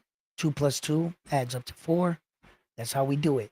Now, his next fight is right here. Lamont Roach right here. Frank the Ghost Martin was his last fight. Ryan Garcia, not a champion. Hector Luis Garcia, not a champion at 135. Rolly, not a champion. Isa Pitbull Crew, not a champion. Mario Barrio is not a champion at 135, and neither was he one at 140. None of these fights, and I mean not one of them, except what we deem worthy, was an already ran through, like at the end, going on the end of his career, Jose Pedraza. That Jose Pedraza fight was at 130 pounds. You won 2 belts at 130 pounds. So, for example, why I bring all of this up? Okay, your last 5 fighters, Frank the Ghost Martin. Right now, currently, you see that little globe up there? It means you are number 13 in the world somewhere. You see the flag right here? That means America. That means in this division, there are 2,479 registered fighters in the 135-pound weight division. Out of 2,479, 282 of them are American registered fighters. Under the American flag, he is number 7. That doesn't mean he's number 7 in the world. In the world, he's number 13. See how that reads? Okay. Now, we go back and we look and break down all of his. Oh, my man is suspended. So he's just straight up suspended. So you got a guy that is doping. You fight guys that dope. I don't really even want to click on these buttons because this is going to get worse. Well, I don't even got homeboy ranked in the world as a Dominican fighter. Okay. The reason why I did all of that is to prove this point to you right here. Watch this.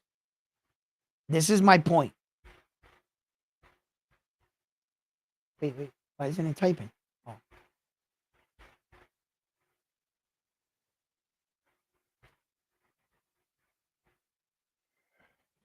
This is my point right here. You're talking about Tank Davis being the face of boxing, fighting all these top guys. They're on these channels. They're promoting Tank Davis's resume. Okay. This is Naoya Inoue. He's 5'5" in the world. In Japan, there are 162 fighters registered in his division of 1,394. He is number 1 across the board. There is no mistaking it. He's 31 years old. He's 5'5", 67-inch arm reach. Now, this is where shit gets right. Naoya Inoue's last 5 fights.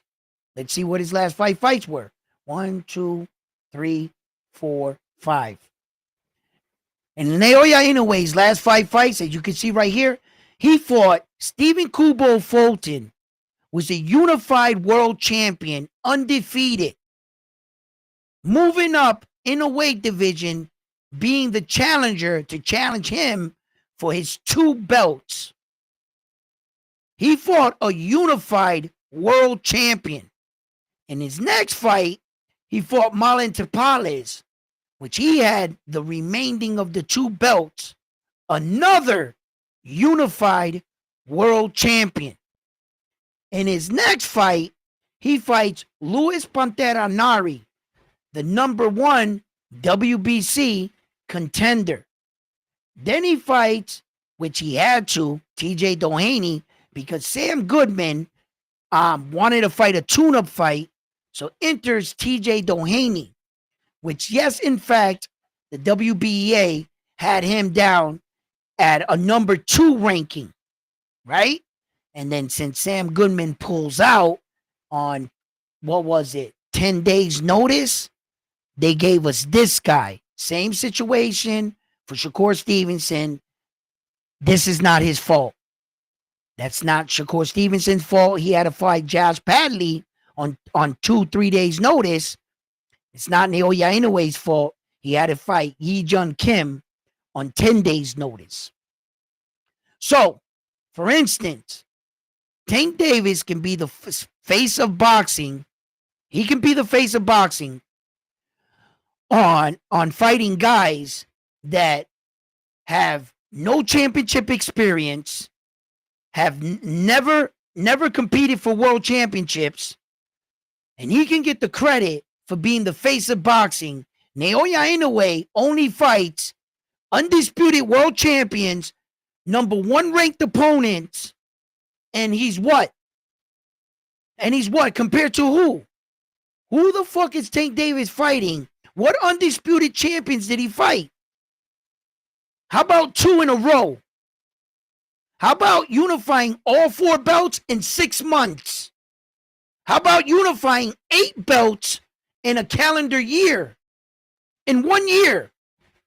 Naoya Inoue, look, this is no bullshit, guys. Check it out. It's right here. The beauty of all this, the paperwork doesn't lie. Listen, right here is the date. That's Paul Butler's name. Let me take this down so you can see it better here. Let me take that part down so you can see it clearly. That's Paul Butler right there. On this day, it says 2022, December 13th. He finally beat Paul Butler for the remaining belt he needed, the WBO, to unify all 4 belts. Look at the date. On this day, he had all 4 belts. The clock starts ticking. He went and fought Stephen Kubo Fulton and Marlon Tapales, his next 2 fights, 2023, 12/26. 1 year and 13 more days. It took him to get 8 belts. Within one, name me a fighter who's ever done some shit like that. Oh, and by the way, he's coming into his 25th consecutive world title fight in a row. In a row. But Tank Davis is the best thing since sliced bread. He has not done a third of what this man's accolades say. And although people are not familiar with Naoya Inoue, when it's all said and done, he's gonna rip a lot of pages out of them books, man, them record books, and he's gonna start sliding in his name. Because as we all know, in the sport of boxing, we don't award GOAT status to fight current active fighters. You can't do that. The only way you're awarded GOAT status in the sport of boxing, you have to retire. They got to tally up everything you did. And the reason why they do this is because of fighters like Roy Jones Jr. and Bernal Hopkins and all of them guys like Manny Pacquiao. Manny Pacquiao can never be called the GOAT. He got 8 losses. He's been knocked out, what, 5? How many times Manny Pacquiao been knocked out? They ruined their career. Roy Jones Jr. got 10 losses, 8 knockouts. You didn't retire well. There's a beginning, a middle, and an ending part of your career. The fighter has to recognize the responsibility of knowing when to hang up the gloves. A lot of boxers come back and ruin their record. And they want to say, no, but talk about me in my glory days. Don't ignore the losses. No. That's only in your fantasy world. No one told you to mess up your record. That's why they don't even induct you into the Hall of Fame until you have 5 years on your couch. Because they know how crazy fighters are. 2-3 years not doing nothing, they come back to the sport. That's why they consider you retired after 5 years. So you got to give them 5 years sitting on you. That's why Manny Pacquiao has never been inducted into the Hall of Fame. He's still announcing fights. Watch when they open up his. I'm just waiting for the day they open up Manny Pacquiao's career, and they're gonna. Everybody in the world is gonna see what I've been scrutinized for because I told the truth. Because I pointed out everything in Manny Pacquiao's career. Though he's an impressive fighter, he did a lot for boxing. I agree. He gave me a lot of great moments, but he was just kind of like a repeating fighter, meaning he fought Tim Bradley X Y amount of times. He fought this guy 4 times. He fought this guy 3 times. He fought this guy 3 times. They were great fights, but when you break down his resume, it gets smaller. Although you fought this guy 4 times, this guy 3 times, that's still one name. You can't get credit. You can't make that guy beat 3 guys. That was your choice. You kept fighting these guys. Yo, his record shrinks like this with names after that. I've done it. And then you start to go down that 8 division claim and you realize some of those belts were secondary belts and ringside magazines and Lineal, and you're like, wait a minute, you can't count this. And then shit really starts to reveal itself. And you're like, oh shit, what happens when he goes to the Hall of Fame? Why you think he won't retire? You know what, Edwin? Yeah, what's up, buddy? I just feel like, Tank's been sitting at 135. Well, since the Ryan fight, he had one other fight in 2 years. I just feel like he should just go back down to 130. All the I champions wish. down there, and mate, he would clear the 130 out. Although I say that, there's some good guys coming up in the 10 positions on each sanctioning body, like Eduardo Sugar Nunez rocking 100% knockout ratio. He's only lost once, and that's the guy that I super chatted about. Was it yesterday or the day before? It's one of your last 2 streams. Yep. Fights like Arthur Beterbiev, very stand up, boxer puncher, not great footwork, but he's just a beast. Hits like a truck. Yo, I listen. I agree. And the funny thing is, you're like, oh, Tank should go down to 130 and he would clear out the division. Well, the funny thing, he is fighting the guys at 130. Didn't he fight Hector Luis Garcia? He was the 130 champion. Now he's fighting Lamont Roach, the guy that beat him, the 130-pound champion. He is beating them. He's just beat him at 135. He could have been undisputed at 130 by now. Like It'd be this. It's just like, and the thing is, even if he went undisputed in one weight class and then just sat on the belt at 130, there's nothing anyone could say. Yeah. He's already reached the pinnacle. Right. He's got his undisputed distinction. He's in the Hall of Fame. Yep. But do you know what it is? Because it's that frustration that everyone knows. You got such a good fighter there, and they think his fans think that he's a star at the moment. He could have been a global attraction, because really, I'm not buying the March 1st thing. I'll watch the highlights and the fight if it comes out later on. But one, it's a little bit early for me. Like 4 a.m. Sometimes I can stay up, sometimes I can't. Okay. But then, how much Prime Video, wants to charge? Because I bought the Davis $89. I think it's a little cheaper in the UK, but it's a lot of money for a pay-per-view, considering that our pay-per-views are usually anywhere from 20 to the max 40 pounds. If you had I believe it was the Anthony Joshua, Vladimir Klitschko was £40, and that did 1.3 million pay-per-views just in the UK, by the way. Wow. This is what I don't understand, because pay-per-view, the whole idea of the pay-per-view is so people buy it to create revenue. And what a lot of people don't realize on, I'll say mainly the American side, does anyone know how much pay-per-view in a way sold against Donaire on the second fight in Japan? 5 million pay-per-views. Whoa. On Lamino, I think it's Lamino pay-per-view.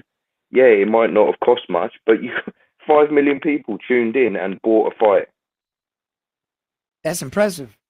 Do you know what I mean? And this is like, I don't understand where this metric comes in, because if in the UK we were more accepting of a higher pay-per-view, all the numbers, the Mayweather, all of them numbers would have been smashed by Anthony Joshua. Right. Because, man, if him and Wilder fought, if he never fought Andy Ruiz and went straight in for that Wilder fight, I tell you now, that would probably be like a 30 million plus pay-per-view. Oh, easy. Oh, easy. That would have made so much They money. dropped the ball on that one by him losing, and then they gave him. They wanted to make the Wilder Anthony Joshua. First, was it Zhang he had to beat, right?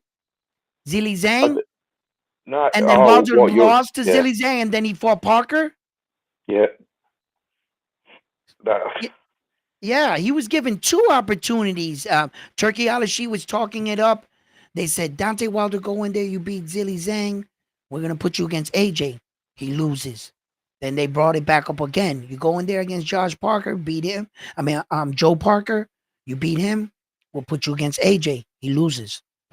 As a matter of fact, look, they're both coming off losses.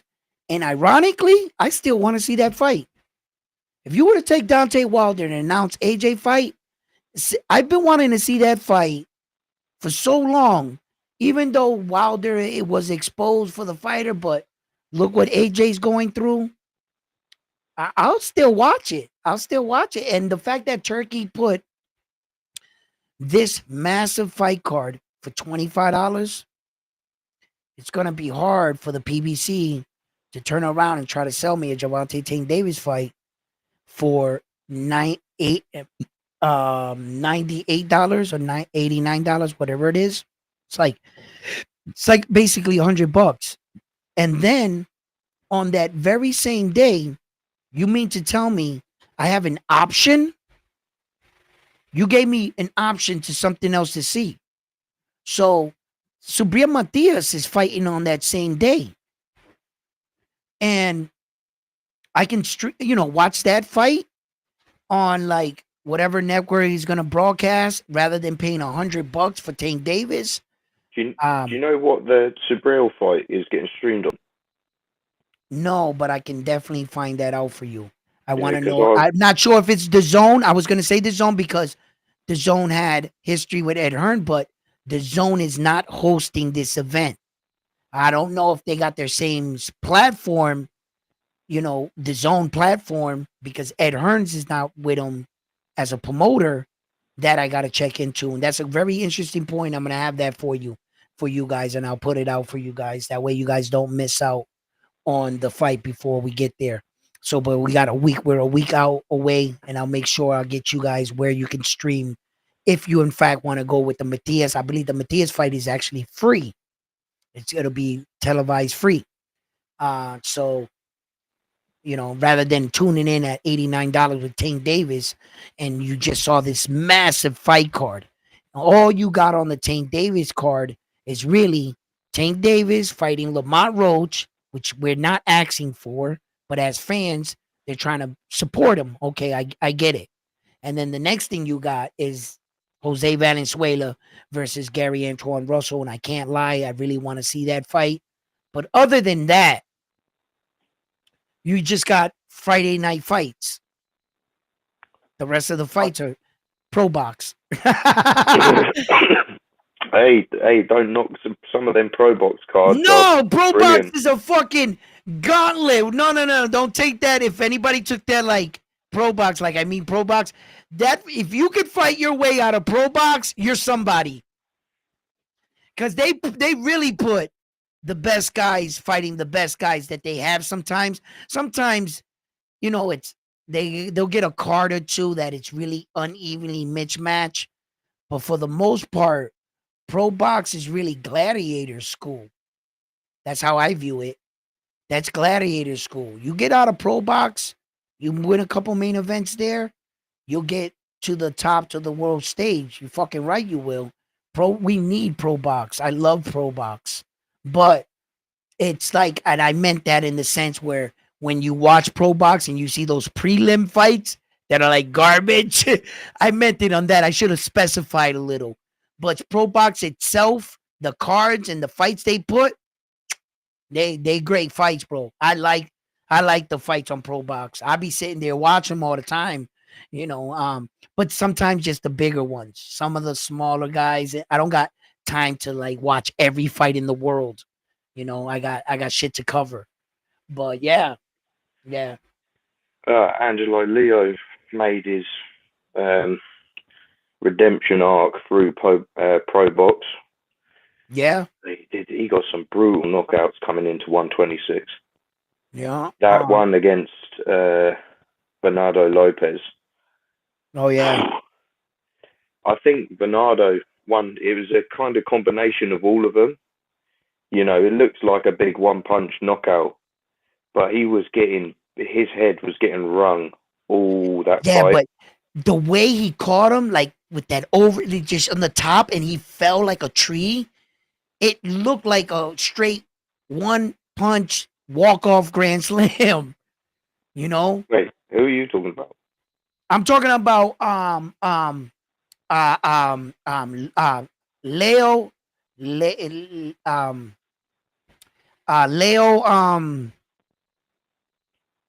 what the hell I, is his name? Leo Angelo that he Leo Angelo versus Leo when he knocked out Lopez um for the 100 and 26-pound title of the world. When Leo came over the top and hit Luis Alberto Lopez and knocked him out with one punch, that looked like a straight walk off hit because it wasn't like a accumulation of punches. But if you watch the fight, it's kind of like what you're describing. he was getting hit with that same because I thought it was a left hook, but whichever punch it was, he was getting hit because uh, Lopez's defense is non-existent, but that's what makes him dangerous because he would just take a shot, and next thing you know, he's just swung a hammer from down on the floor and cracked you in the chin. Right. His That style, yeah, his style is hard to read because he keeps his hands real low. Keeps his he's real. hands at the wayside. He's real nonchalant with how he throws the punches. Yeah. Just like he'll walk up to you and then he'll just fire a hook Mm-hmm. just from nothing, as if you're throwing your mate your wallet or something. Right. It's real deceptive. I think fighters like Flores took a really bad beating from him. He just couldn't figure out how he was getting hit. You know, Lopez was just tagging him and shit. That's why they say styles make fights. A lot of these guys got unique styles, and sometimes, in some cases, like I said, the only way I'm going to be able to determine that is when I see them in the ring together. I'm not going to be able to figure that out. Uh, I still can't move this goddamn thing. It's directly frozen right there on my thing, but I'm gonna pull you guys up over here because I see you guys typing away, and I want to stay up with you guys. Tank holding the 135 hostage. Ha ha ha. Looking, causing love to no haters. Tank is a hell of a fighter, but he needs to change himself. Challenge himself. That's what true champions do. I respect that.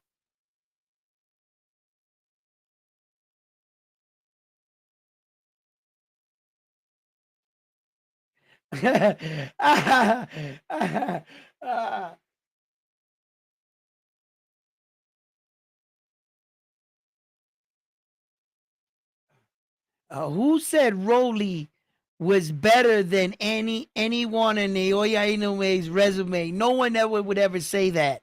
I'm not even going up and chasing that comment because I don't want to see it. I don't TM's want to. just trolling. Yeah, I don't want to see nothing like that's just trolling. The thing is, there's some fighters on Tank's resume that I will, me personally, I'll give him credit for, because even though Rolly is not, he's not a great fighter. You know, he Mm-hmm. hits hard and he's awkward, but I will still give Tank credit for beating a man that went on to win a title. Even if you go up and you win a vacant title, that's every champion has to start with a vacant title, because unless you got a guy that you beat that's been in the division for years and years, but say you got an undisputed champion, he vacates all the belts. Someone has to pick the belts up, and I don't subscribe to elevation of interim champions. Mm-hmm. I think it should just be straight. I mean, it kind of is a vacant title fight, but they still class the interim champion as the champion going in, which I don't like, because just because you won the interim belt, Mm-hmm. I See, get. for Ms. Mia, I like that point that you were bringing up, and I want to clear one thing. I'm trying to do it fast as possible. How they pull this off is sometimes they play by the rules, meaning when you are announcing an interim champion, you have to hold him as a title holder. The word title must be put on him. He has a world title. That's what you're supposed to call an interim champion, technically. When you announce a champion, you call him the world champion. The world title holder indicates that you have a piece of a championship. Now, not everybody plays by the same rules. When they would announce Tank Davis, they wouldn't just announce him. Here comes entering two division world title holder Javante Tank Davis.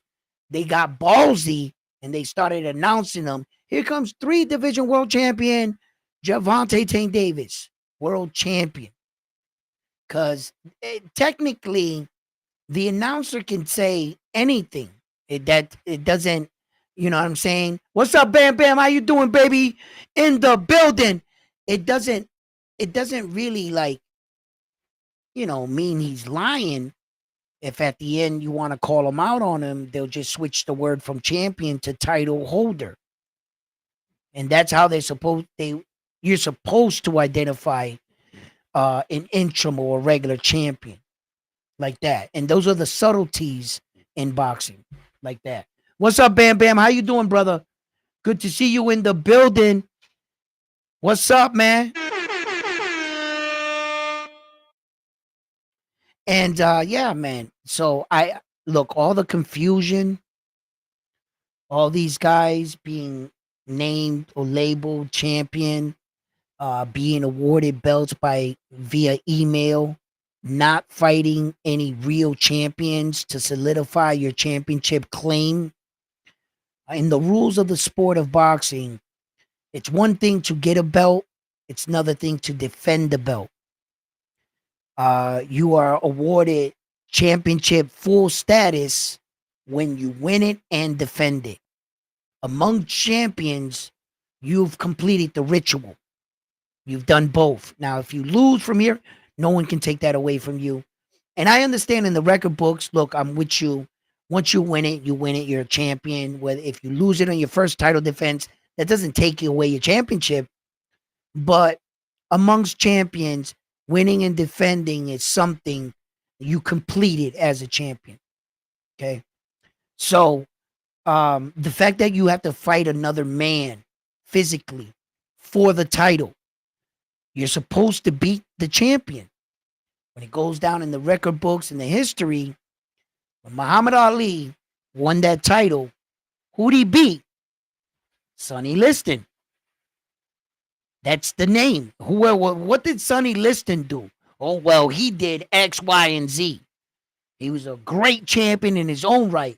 Wow, he was a good champion. Then came along this guy and beat him. That's what solidifies your championship. The guy that you beat. How good was he? If Javante Tank Davis can't explain to me what champion he beat for that belt, who? Well, what's his name? Tell me.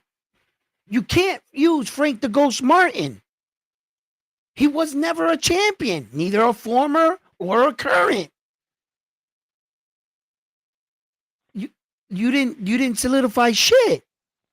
And then this idea that at least I like to believe. This I don't know to be true. This would be all coming out of my head. The idea that somebody in Tank Davis' camp came up with the thought, well, let's bring up Lamont Roach from 130. He's currently the 130-pound champion of the world. And you're actually fighting somebody, Gervonta Tank Davis, more along your size. Because everybody else is way bigger than you. So fight him, and that will solidify your championship reign because he's a current champion. I don't know who came up with that idea or if that was actually even said. I'm making that up right now. And I'll take full responsibility for that. That's coming from me. I have nothing to back this up. This is just my thoughts. If they thought that, that's a wrong approach. That's not going to solidify Tank Davis's 135-pound championship. It's not going to award him championship status in the eyes of many because we would feel that you just pulled a stunt. You just try to pull a fast one. You try to beat a guy, a champion at a different weight division. Where do you do that at? And you want full credit as a current champion. I can't allow that to happen. If it was any other fighter in the world, I would be the first person up here saying, and because I like Tank Davis so goddamn much, I think I allowed him to get away with a lot of this shit until this year that I just basically snapped. I'm just tired of all the excuses. As a fan, I put these money to pay these pay-per-views. I fight the traffic to go fight hotel rooms to book flights. They lost my luggage.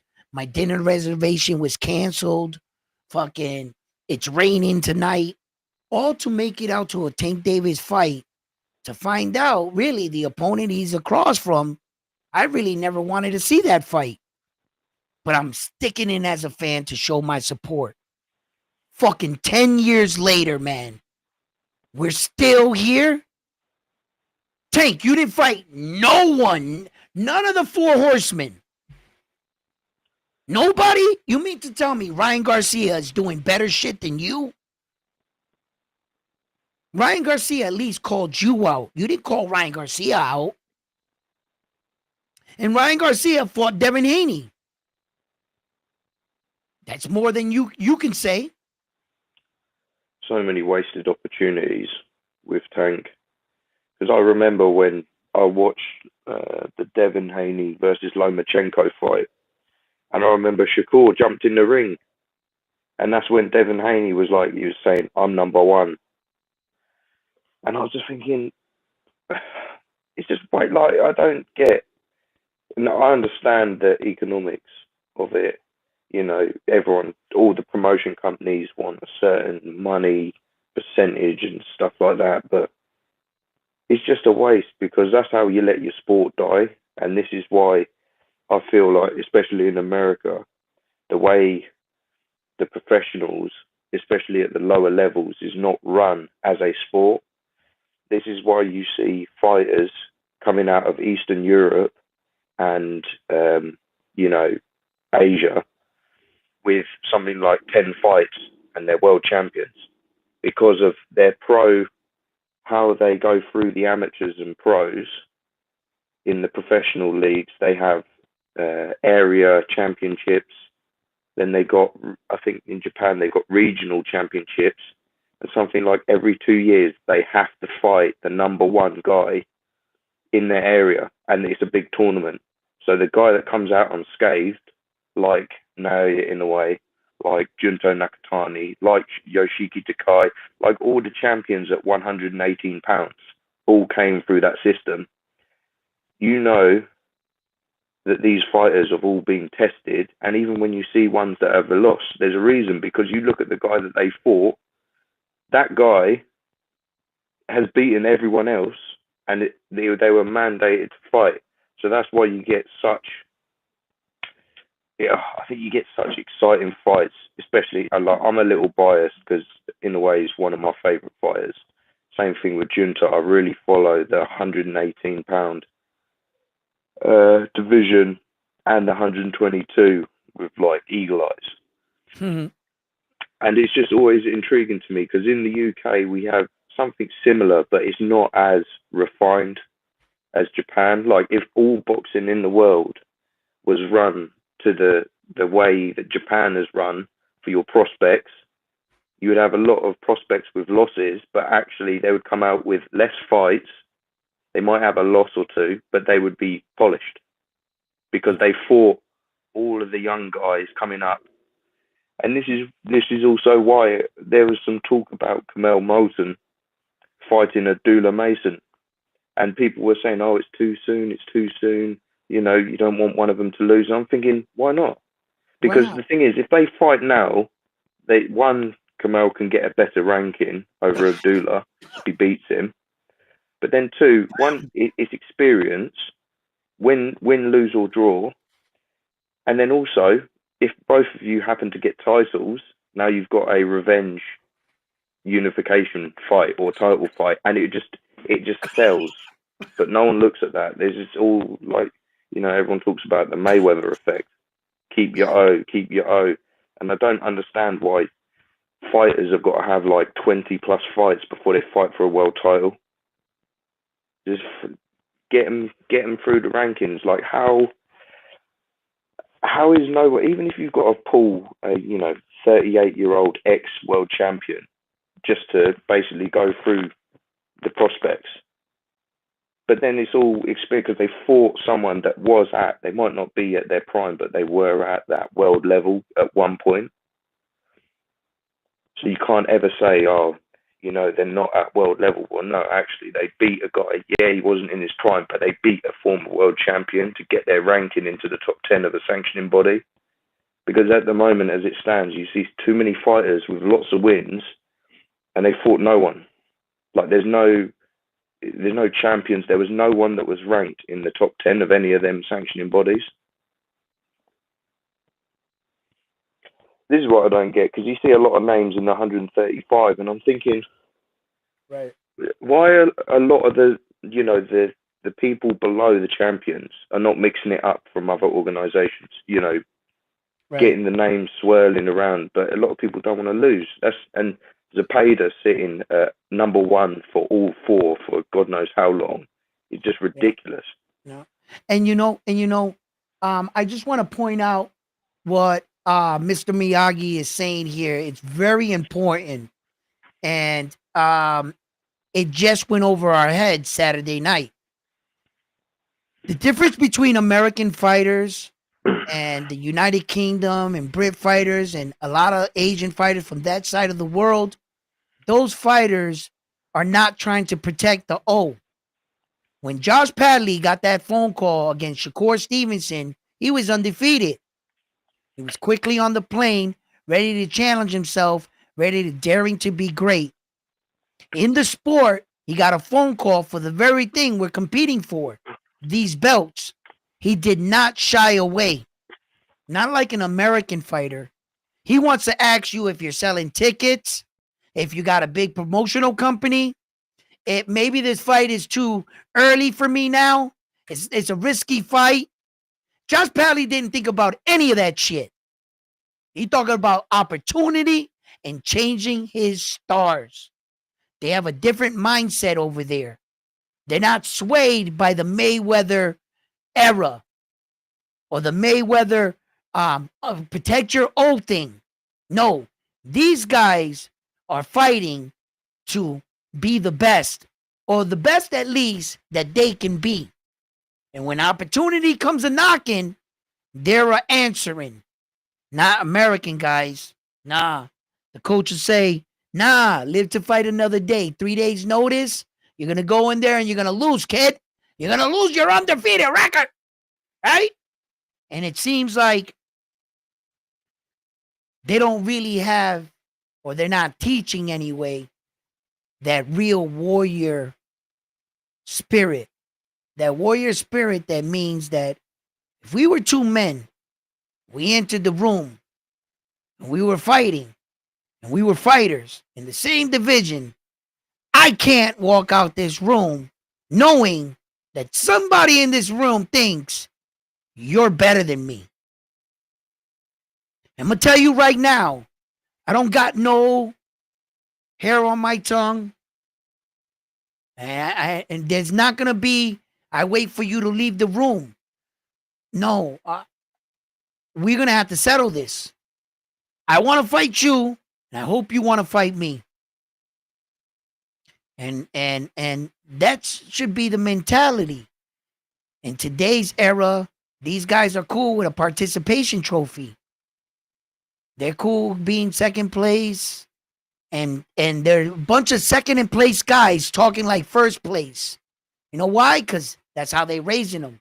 Don't worry, you're fifth place, but you got the right to talk like a first place guy. That's what they're teaching them. Their mentality with this perception of this protecting the O. I think that a lot of these guys got a miscrude perception of how good they actually are. I don't want these guys to wake up in a horrible nightmare. You've been putting me against B plus, C plus fighters. You've been lying to me this entire time. Till that day they find a promotional company, cashes in on your ass. You're getting a bit older. Now it's time to feed you to the wolves. And at least you could say, oh, I was 32, 33 when I lost. No, you would have lost to that guy the entire time had you fought him earlier too.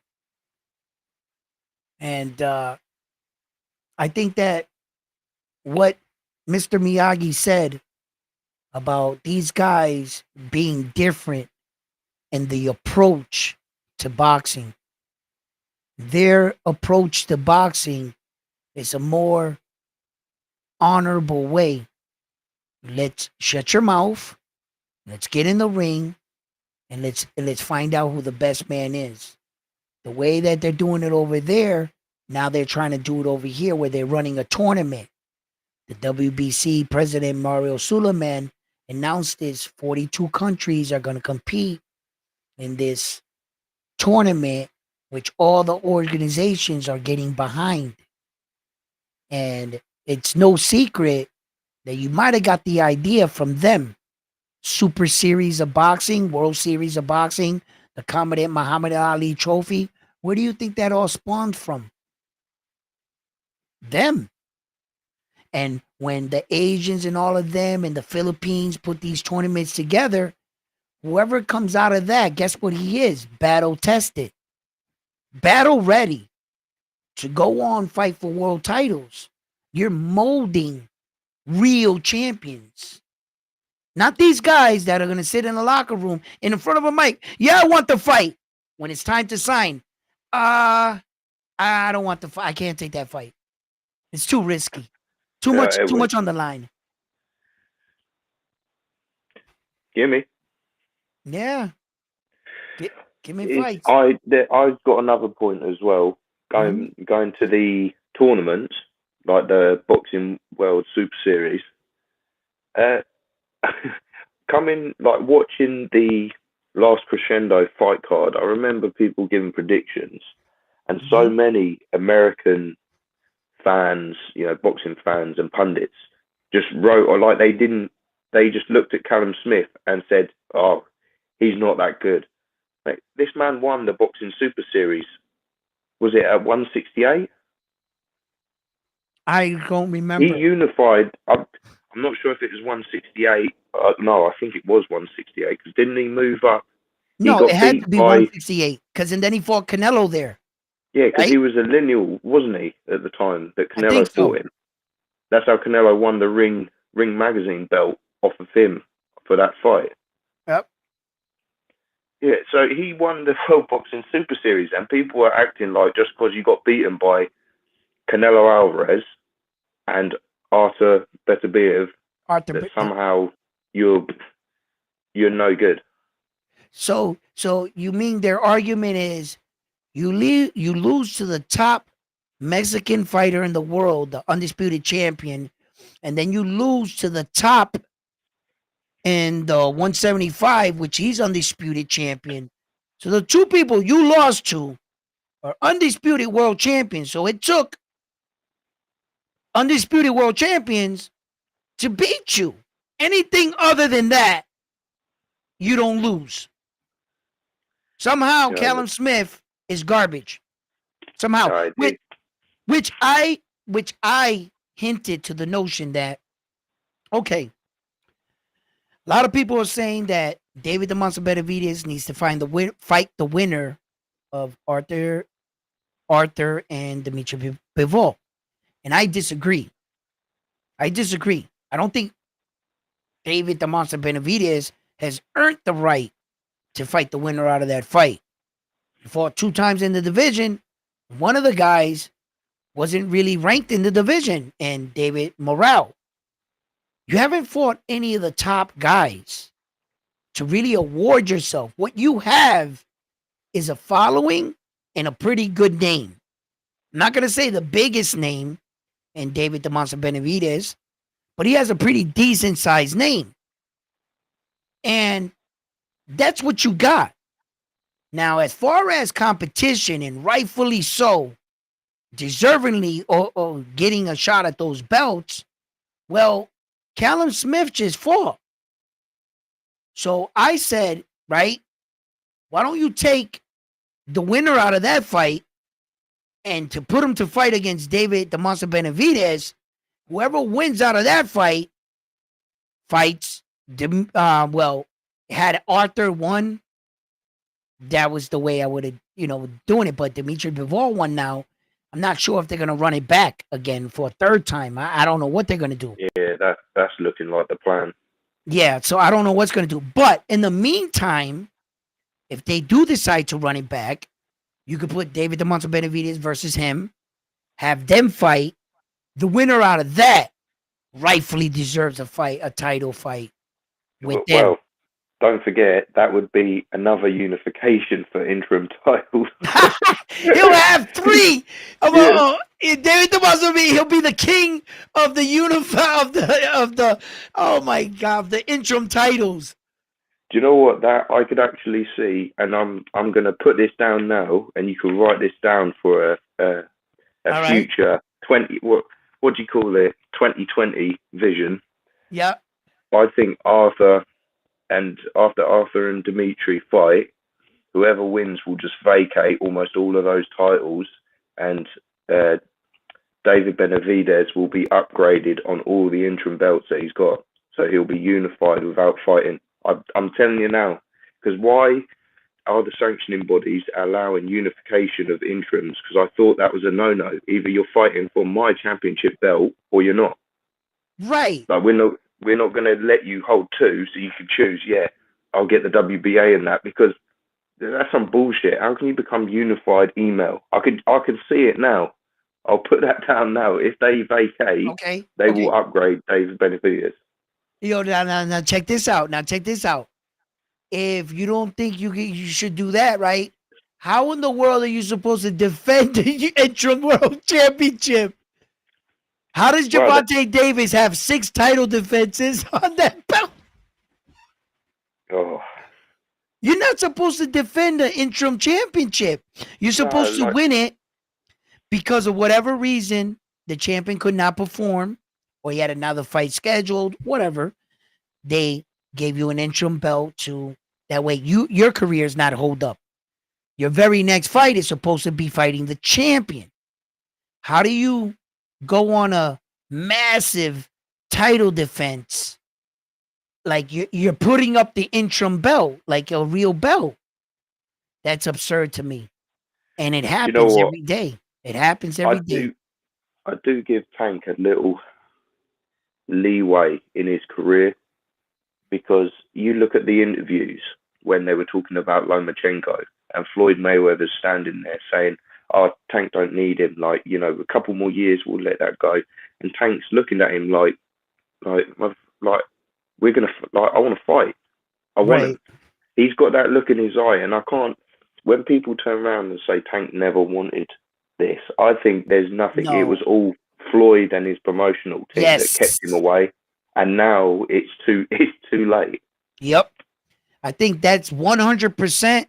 You know me on my channel. You've been around. That's what I've been saying for a very long time. Um, I think that Tank got himself into a situation where they saw it more opportunity to make money off of Tank. Um, History has shown you that when the people or the powers that be are promoting a fighter and you allow the fighter to call the situation or the fighter can lose. The fighter sometimes thinks too much of themselves. That's why we have matchmakers, managers, and things like that. And then nowadays, they've learned from their past mistakes, letting Ali or whatever fighter they chose to go and take that big fight, and they end up falling short. So now they don't take no chances with Tank Davis. Now what you're watching, I'm truly scratching my head. I can't understand how a man so skilled, so talented, so powerful is not fighting these other guys that I believe he would either beat or fare very well against. We would have to see. What is the problem? Where does the excuse? What I mean, because when I look at Tank Davis, there's nothing that tells me he's scared of any of these guys. So I'm scratching my head and I'm just saying to myself, there has to be something bigger behind the scenes going on here because I don't know why he didn't fight Loma. I don't know why he made that statement against George Camboza.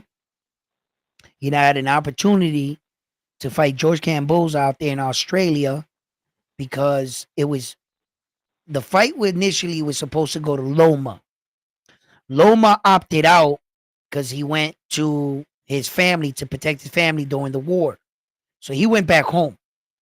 Then on the low, the fight was hinted around to Tank Davis. Tank Davis's rebuttal was, I'll fight George Camboza if he vacates all 3 belts. He told him, vacate the belts and I'll fight you. George wasn't going to do that. So the only other person that was left, which was going to be for all 4, was Devin Haney. So Devin Haney was basically the third date, the third cheap option, kind of. He wasn't even number 1 option. Loma was. And Devin Haney went in there and shocked the world. And he didn't shock me because I thought he could beat George Camboza. But going to Australia to beat him on the card, I thought that would be tough. But he beat him outright. And then he didn't beat him once, he beat him twice. And that's what I talk about Tank. Who when you say about opportunities and there could have been moments, a lot of the evidence he can't even deny. You how do you combat that, Tank? You actually could have fought George, and your answer to him was vacate all belts and I'll fight you. And that's why you never got that fight. What happened with Loma? Avoid year after year. He didn't fight Loma. Well, I do think even Floyd knew at that time that was when Loma was at. He looked unstoppable at that time. Yeah. He His was footwork was just schooling crazy. everyone. Yeah, schooling. Yeah. And the thing is that Lomachenko, everyone says he doesn't hit hard. I think he's got clubbing power. Like, it's not going to knock you out with one shot, but those punches, you listen to him when he's throwing them. It's almost Oh like yeah. Dmitry Bivol punches. They're not Mm-hmm. really gonna, if you get one on the chin, it might buzz you, but it's going to keep you conscious every time he's hitting you. Right. Right. Because Right. Loma put people away so often, or they just retired because they couldn't deal with the footwork. Right. Well, I mean, I don't know. I don't want to go down this road with Loma's career. I mean, I think we would have had a lot more of Loma in boxing had he not come into fucking boxing like at 27 years old or some shit with 2 gold medals. I think his father coddled him a little bit too much. And he should have let it believed in his son. We would have had a lot more of Loma. But now we're getting a guy with like 18 fights talking about retirement. 18 fights, you should be coming up on your first world title fight or something. The beginning of your career, 18 fights. He's talking about retiring. The long amateur careers, I really don't. I don't value long amateur. When I hear a fighter's got a extensive amateur background, like I don't care. No. Like it means all it means is that you've got more wear and tear because those amateur fights are like mini wars. Yep.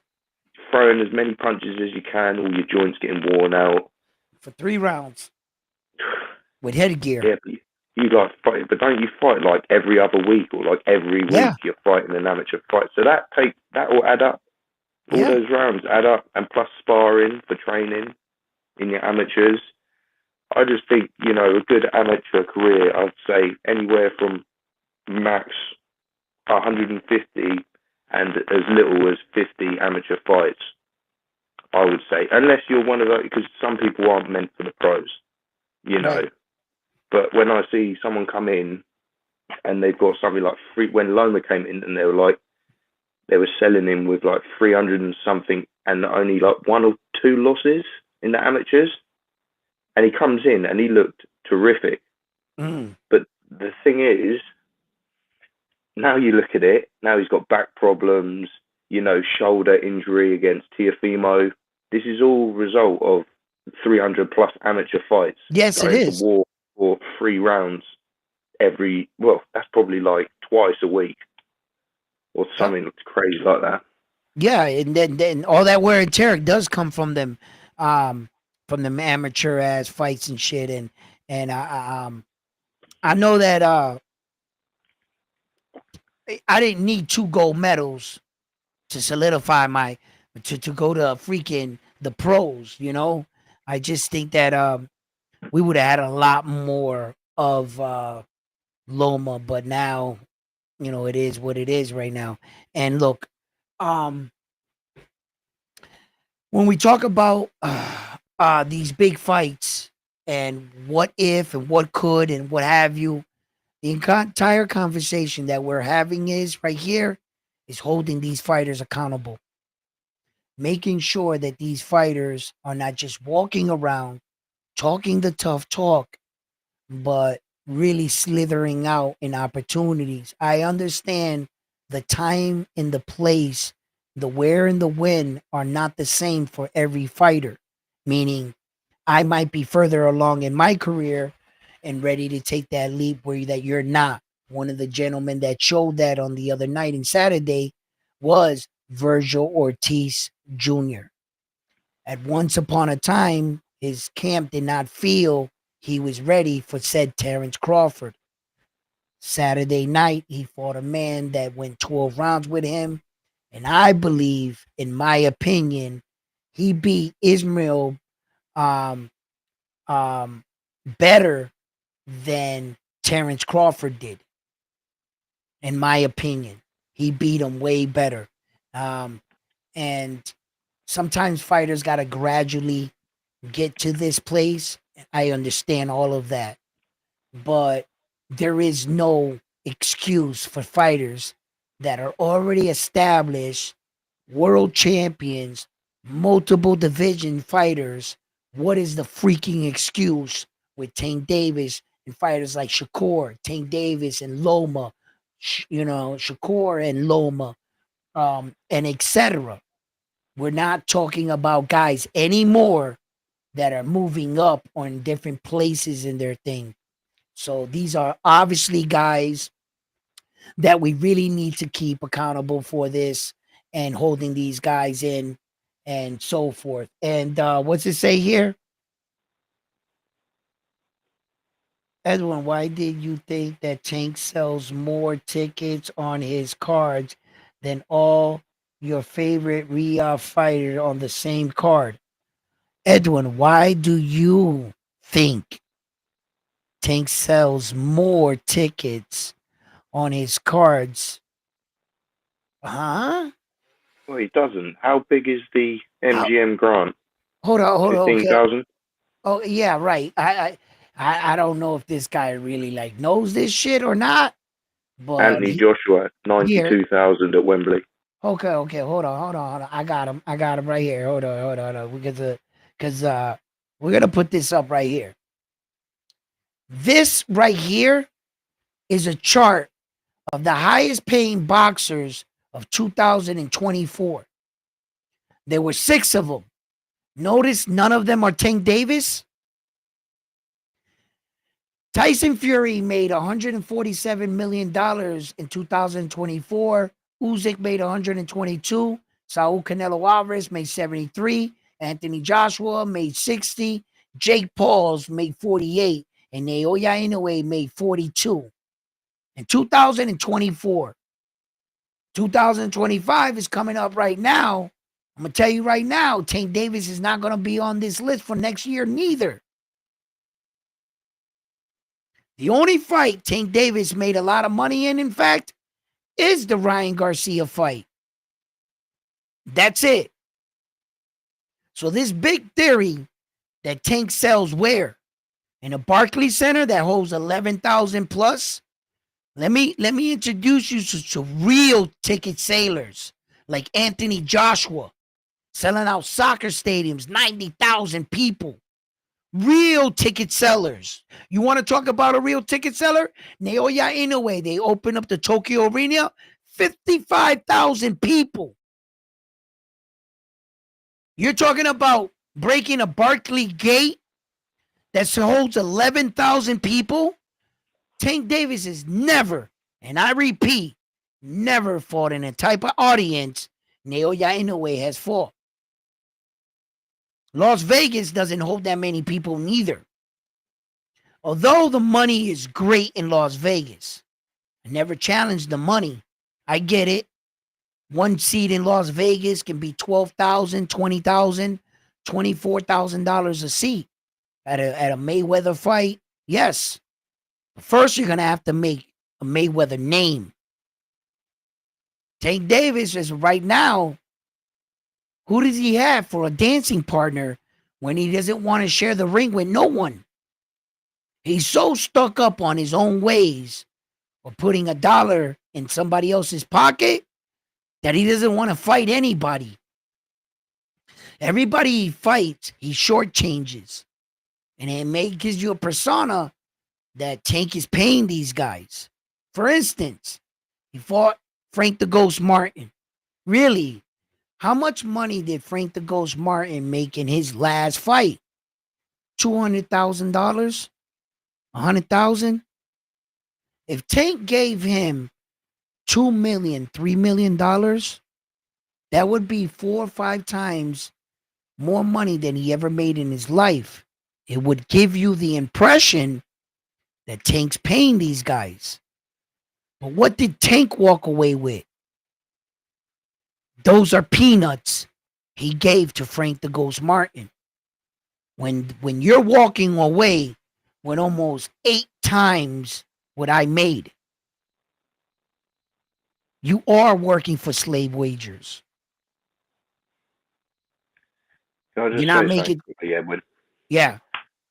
Uh, I think this is another reason why the champions, it was so hard, or it is so hard to make a fight with Tank Davis at the moment. Because if you get an actual name in the ring, they're going to demand a bigger percentage. Oh, yeah. Like, That's why Tank won't fight him. but this is the thing. This is why I absolutely despise the in a way hate that I see, because they don't know that this man, when Casemiro they were supposed to fight in Vegas, and I think that was supposed to be set for either the T-Mobile Arena or the MGM Grand. That was going to be a massive show. Like all the Filipinos were going to come out. It was going to be huge, and then obviously COVID happened. Casemiro was asking for too much money, and Inoue turned around and said, "That's okay. I'll take some out of my purse and give it to you, just Just to to make whoop that your fight. ass. Yeah, just to get that belt off of you." Yep. And this is why I actually can't stand it, because that is a real champion. And they turn around and say, "I ain't fought nobody. You never fought this man." I'm like, I would have loved to see the Casemiro fight. I think Casemiro would have got knocked out in 2 rounds with those wild hooks that he had. Because even though he was quite fundamentally sound when he was at his peak back then, he would come in with wild looping shots, but they were always predictable angles, not like a Luis Neri Right. or even like Marlon Tapales, how he was switching it up. And this is just something. Obviously, Tank has a different mindset. He's looking for that, retirement. He's just looking at make as much money as I can in this, which is fine. Yeah, but don't come out on podcasts and everything saying I'm the best. I would beat everyone, and then your fan base is sitting there saying, "Yeah, he's the best at this division." Well, he ain't proved nothing. It's good to say it, and we all know you're about the money, but you won't even give the champions a better cut, because that's why he won't fight them, because they'll demand 35, maybe 40%. Because what people don't realize, even though Shakur doesn't really sell tickets like that, he's got a massive. He made one tweet. He made one tweet on X, and it was like something like 300,000 people straight away, like on it. Right. Like people watch it. They might not necessarily go and buy the tickets, because not everyone's got the money to go and sit ringside or even up in the bleachers in a fight. Depending on how big the hall is, they could be like $200 or something for a seat, and not everyone's got that sort of money. Right. And this is why I find the pay-per-view crazy in America. How can you justify $80? And then that's why your pay-per-view is only what is his max pay-per-view without Ryan Garcia? It's like 250, something like that, around that. 160, 120. See, now if you drop that down by half, you'd probably double that number easy. Oh yeah. And if it's a bigger fight as well, that Ryan Garcia fight probably would have maybe tripled in the pay-per-view numbers. Yo, you wouldn't happen to know how good Turkey did on the pay-per-view for $25, right? I'm not 100% sure. I wanted don't think to see they how that released any of that. experiment. I wanted to see what the numbers were, how many people tuned in for $25, and It depends. if it actually worked. It depends where they sold it to, because I know not all regions are the same. No, they sold it everywhere. They sold it everywhere. I'm 100% on that. The Madrimov Ortiz fight would have done massive numbers on its own. That's a couple of 100,000 easy. He's loved in that country. Yeah. UK tuned in. So I wouldn't be surprised you'll see a big number come out from that. It tuned in 42, 40 countries, some shit like that. Yeah, the pay-per-view is going to be huge. I would be so surprised if it wasn't. When I went to buy it, it said all the times, and in every time zone, in every place, whether it said pounds, whatever, it all added up to $25. It was $24.99, $25, and everybody had the same price. It was even around the whole board. I looked at it and I was like, oh shit. So then I ordered it for mine on the DAZN app. Did you buy that? Did you buy the DAZN subscription from that super chat before Christmas? What I tried to do was, right, I can only get the money from YouTube on the 22nd or 23rd of every month. So I had to wait the 3 weeks or whatever for it to reset, because I had passed that day in that month already. I was like at the 27th or something. So I had to wait like that.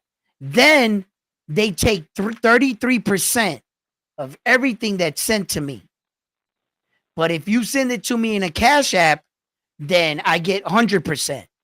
But if you send it to me in a chat in the YouTube chat, you send me $5, I get 375, like that, something like that.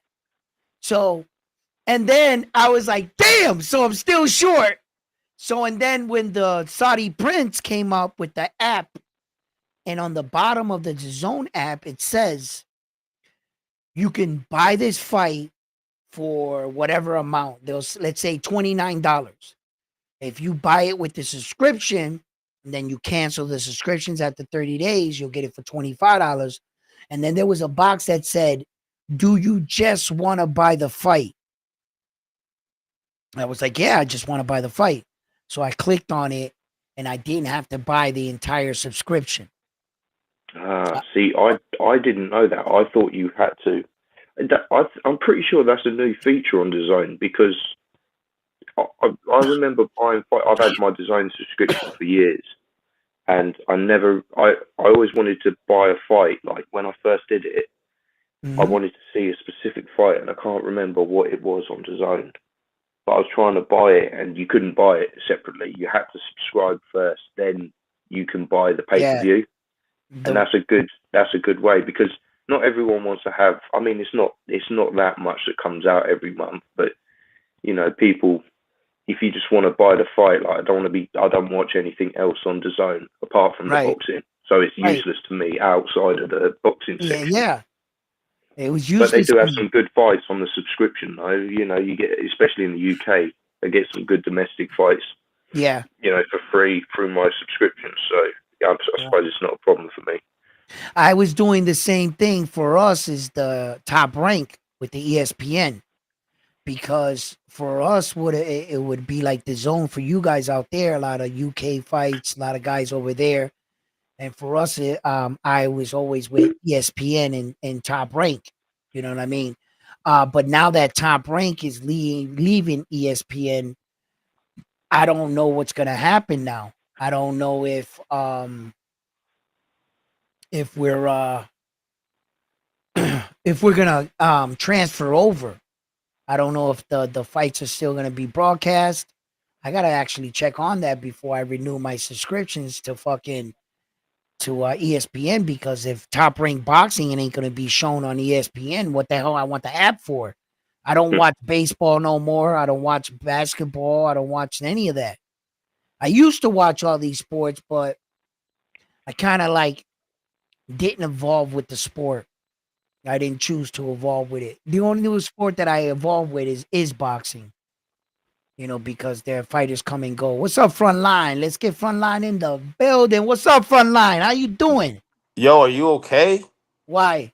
You got a fever or Why? was it What's going you on? you live on a Monday? Yeah, I know, I know, I know, I know, I know. The missus had something to do, and Ah, she la was like, botate. So you taking "Nah, advantage. nah, check it out. I actually been on. She's been coming in the room like going, "Are you done yet? Are you?" Because I guess she wants to tell me about her day, and I Mm. gotta sit here and look at all the colors and all the stuff she did and tell me about her day and stuff. But I better chill because she could be watching downstairs on the phone, come upstairs and What? hit me with the two Chancletazo. keys. Yeah, chocolate. That's what we got. Hey, yo, front line, why you come on my show trying to get me rocked all the time? You know what I'm saying? Domestic violence is a real thing. You know what Yeah, I mean? Like, I told my wife I'm gonna get on and fuck with Edwin. oh yeah, sure, sure. And Come on. and, and she said you better chill. Yo, I've been on for 3 hours and 29 minutes. And by the way, I like my phone. All right. I just bought this. I don't want my phone disappearing or ruined. I like my phone. All right. So I'm not messing with you, frontline. Listen. What's going on, Mr. Miyagi? Yeah, very very good, very good. Yeah, me and Mr. Miyagi, we've been on for a long time. You hopped on the last like minute. I'm about to wrap things up here. Well, You you know know, that's how I do. Yeah, man, but we had a lot of good fights, a lot of great fights. Big card. We got Tank Davis coming up. Subriel Matias, frontline. You gonna be joining me on that stream with Subriel? Uh yeah, for sure. Yeah, That man. one for sure. I want you to come on, man. We got to talk about these fights and everything, man. But They guys, just man, added. They just added another pro debut who for the Matias card. who?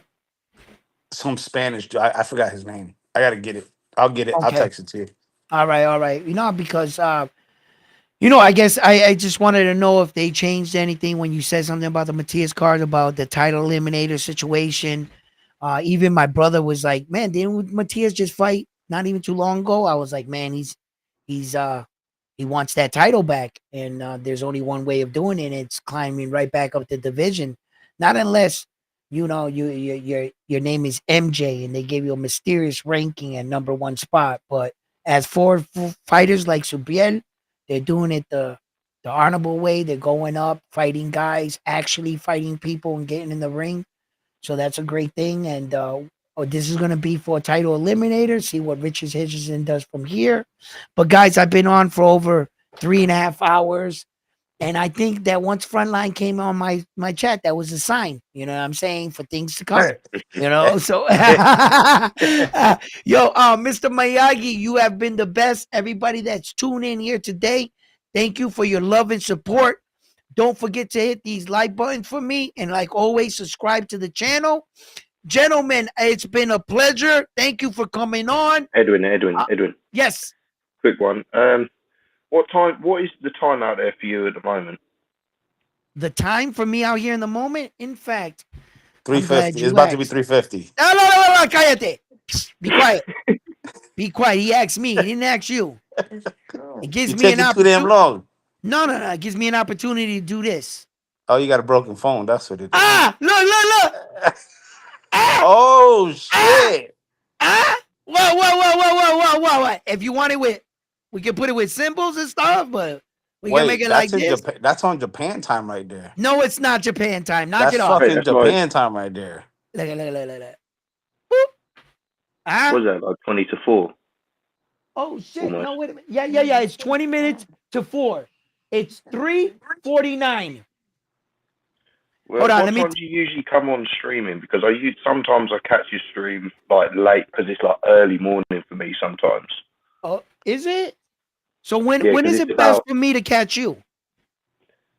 like what's the time now? It's like almost 9 o'clock over here. It's 9 in the afternoon, It's and 9 I'll at stay up. There's 9 in the evening, you mean? Because there's no such thing as 9 in the afternoon. right Yeah, afternoon. Oh, at mate, it's night. the It's 9 UK at saying. night. Don't confuse me. It's 9 at night right now, and it's only 3:49 here, right? Well, Yeah, Yeah, it's like that. okay, so they're Mr. they're on Miyagi. a 5 hour difference. Right. Wow, 5 hour difference. That's big. Mr. Miyagi, Mondays and Tuesdays I usually don't go on. Those are the days my wife has her days off from work, and it's my days off of work, and those are the days that we kind of trying to like get together. I'll stream Wednesday, Thursday, Friday, Saturday will probably be the fights. Sometimes we come on breakdowns, but I'm kind of like just been shooting it out there between the hours of 7:30 out here and 8 o'clock. It's usually the window that I'll hop on. You know, my life does play a factor because I have a daughter and everything. But sometimes it's usually during that time. Today I just happened to come on because it was Monday, like Frontline said. I don't usually go on Monday, but since I was given an opportunity, I don't pass up many moments to talk boxing. As my wife knows, I Hey, try Mr. to. Miyagi, just so you know, Yeah. when he says between 7:30 and 8, that's not American time. That's Puerto Rican time, which means it could fluctuate to 8:30, 8:45, 9 o'clock. 9 Yeah, o'clock. yeah, yeah. Unfortunately, no. But I'm gonna lock it down. I keep saying that, but I gotta really lock it down. But since I'm doing everything here by myself, I gotta edit, design, and now make great looking backgrounds for you guys. So I got a lot on my plate. But what was I just gonna say, You Mister was getting Fun? ready to say peace. No, I wasn't. Not yet. I was, and then they drugged me back in to the boxing. Okay. All right. Look, shit, I gotta go. I gotta go. Now I know I gotta go because I'm losing my mind. All right, listen, guys. Mr. Miyagi, I'm gonna try. I'm gonna try to. If this is 9 o'clock, god damn, what time are you up in the morning watching my show? If I'm streaming at 7, 8 o'clock at night. Mate, I'll be up till 1 in the morning. Wow. Yeah, I'll show the support, mate. Wow, thank you. I appreciate that. That's big, man. I'm gonna start film. I'm gonna try to drop some morning shows now, just for you, Miss Miyagi. You know what I'm saying? For we can come in here and talk boxing and have a safe environment. Something for me to think about. Something for me to learn. Thank you, gentlemen, for tuning in. I will be on Wednesday. I'm gonna go on a little bit earlier. I'm gonna try 6:30. We're gonna try it. Edwin, just a quick one. Sorry, Yeah. sorry. I'm going to shoot off straight away. But if you ever get a debate on your channel and it's on a certain date, let me hop in because, man, I watched that video of that guy that came on and he was really pissing me off where he's going, one, next. Oh, yeah. Listen, he was up to 15 in his own head. All right, look, you guys can't keep me going. They're calling me right now. They've already seen that I try to log off. You guys have been amazing. Thank you for everything. Thank you for tuning in. And don't forget to hit that like button for me, gentlemen. And I'm on to the next one after this one here at Round One.